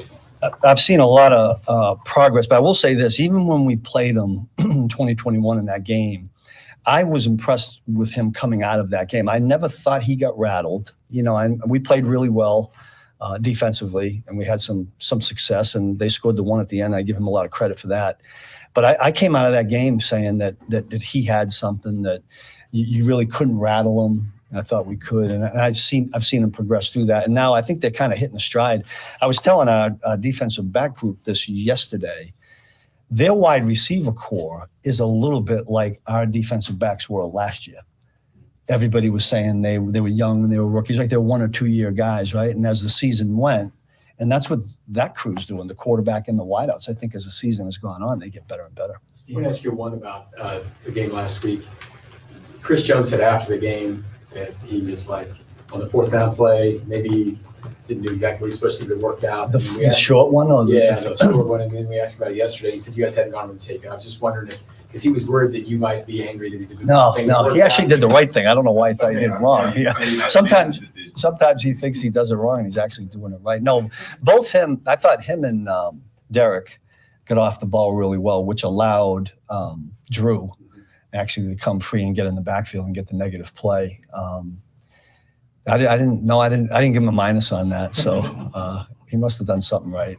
Good stuff as always from Spags, speaking earlier today at One Arrowhead Drive. What about the Chiefs offense? Let's hear next from Chiefs offensive coordinator Matt Nagy. What are some examples of maybe something that you would trust Rashid with, at this stage of where he's at that you wouldn't have maybe like in the beginning of the season? Well, I'll start off with this with Rashid, and I've said this going back to training camp is we joke about him drinking water through a fire hydrant, and I still kind of every day when I'm watching him grow and what he's doing, start with that. Like, where do you line up, right? Where do you line up? Where are you supposed to go? If you can eliminate that thinking part, number one, it's a start. But within the play and routes, there's specific routes where, and a lot of it's probably more zone, where there is a feel, which he knows how to run routes versus zone. But I think you match it up with, how do you match that with what the defense is doing, which can be unique and different every week, versus just saying, hey, go run this route versus air on zone, pretended zone. So him having more and more experience and more film to put on tape to watch himself and watch us run specific routes, whether it is a shallow cross or whether it is, some type of deep cross or a sail route, all of those have a feel. And I think he's done a great job of really creating his own way, and also watching these older guys, guys like Kelsey and Quez and these others, teach him how to get better at it. Would you have been comfortable with Pat going to him with the ball, say early on that third down play, the last touchdown of the game in Vegas the other day? Would you have been comfortable with that early in the season? Probably not right away early in the season, because we didn't know what he could do. But now you have more volume, more investment in seeing what he's doing. So it's probably fair to say, not just Rasheed, but any rookie at that point in time early in the year, unless they're really doing things on another level, which is rare in OTAs and training camp. At that point in time, they're still trying to get lined up right in those plays. Now all that's happening, and you see he's playing more, and he's getting more reps, and with that comes more trust, more experience, and so you just kind of put it all together. Where is Isiah Pacheco as a receiver? Mm-hmm. He does a good job. He's number one. He's always playing fast. He's got great hands, and that's a part of this offense, being able to have value in a running back that can run between the tackles, run outside, but yet be a threat downfield, and not just on whether it's read routes, flat routes, intermediate routes. So I like where he's at. Last couple of games, short yardage, you guys have run a lot. Mm-hmm. How do you think your line? It's been better. It's been more effective, and whether you run or pass, we just want to convert it. So you guys know that's been an emphasis for us. We always try to attack where we think we can be a little bit better, and keep enhancing where we think we're playing well. But that's for sure. It's nice to be able to get those, whether you run or pass. And I think a lot of it does come down to a mindset. There's going to be times when they make good plays, but in the end, we gotta execute, and we want to put them in good positions as coaches, and then we just gotta try to execute. Earlier in the season, or this stage of the season, what do you feel the offense's identity is? Well, I would say it's a good mix right now of a run game that has improved the last couple of weeks, which helps the play pass, and then within the pass game, we understand that the downfield shots hasn't been as explosive, but it's being efficient and scoring touchdowns, and then being really, really good in situational football. So I think a few weeks ago, you look at red zone, and we were struggling there a little bit. We weren't scoring points. We were having some turnovers. We were several weeks ago, a couple months ago, third down, third and short, 3rd and 1. So really locking in during the week of being good situationally, but scoring more points. And I thought we did that in the second half too. We know that was something we had to get better at, and we scored more points in the second half.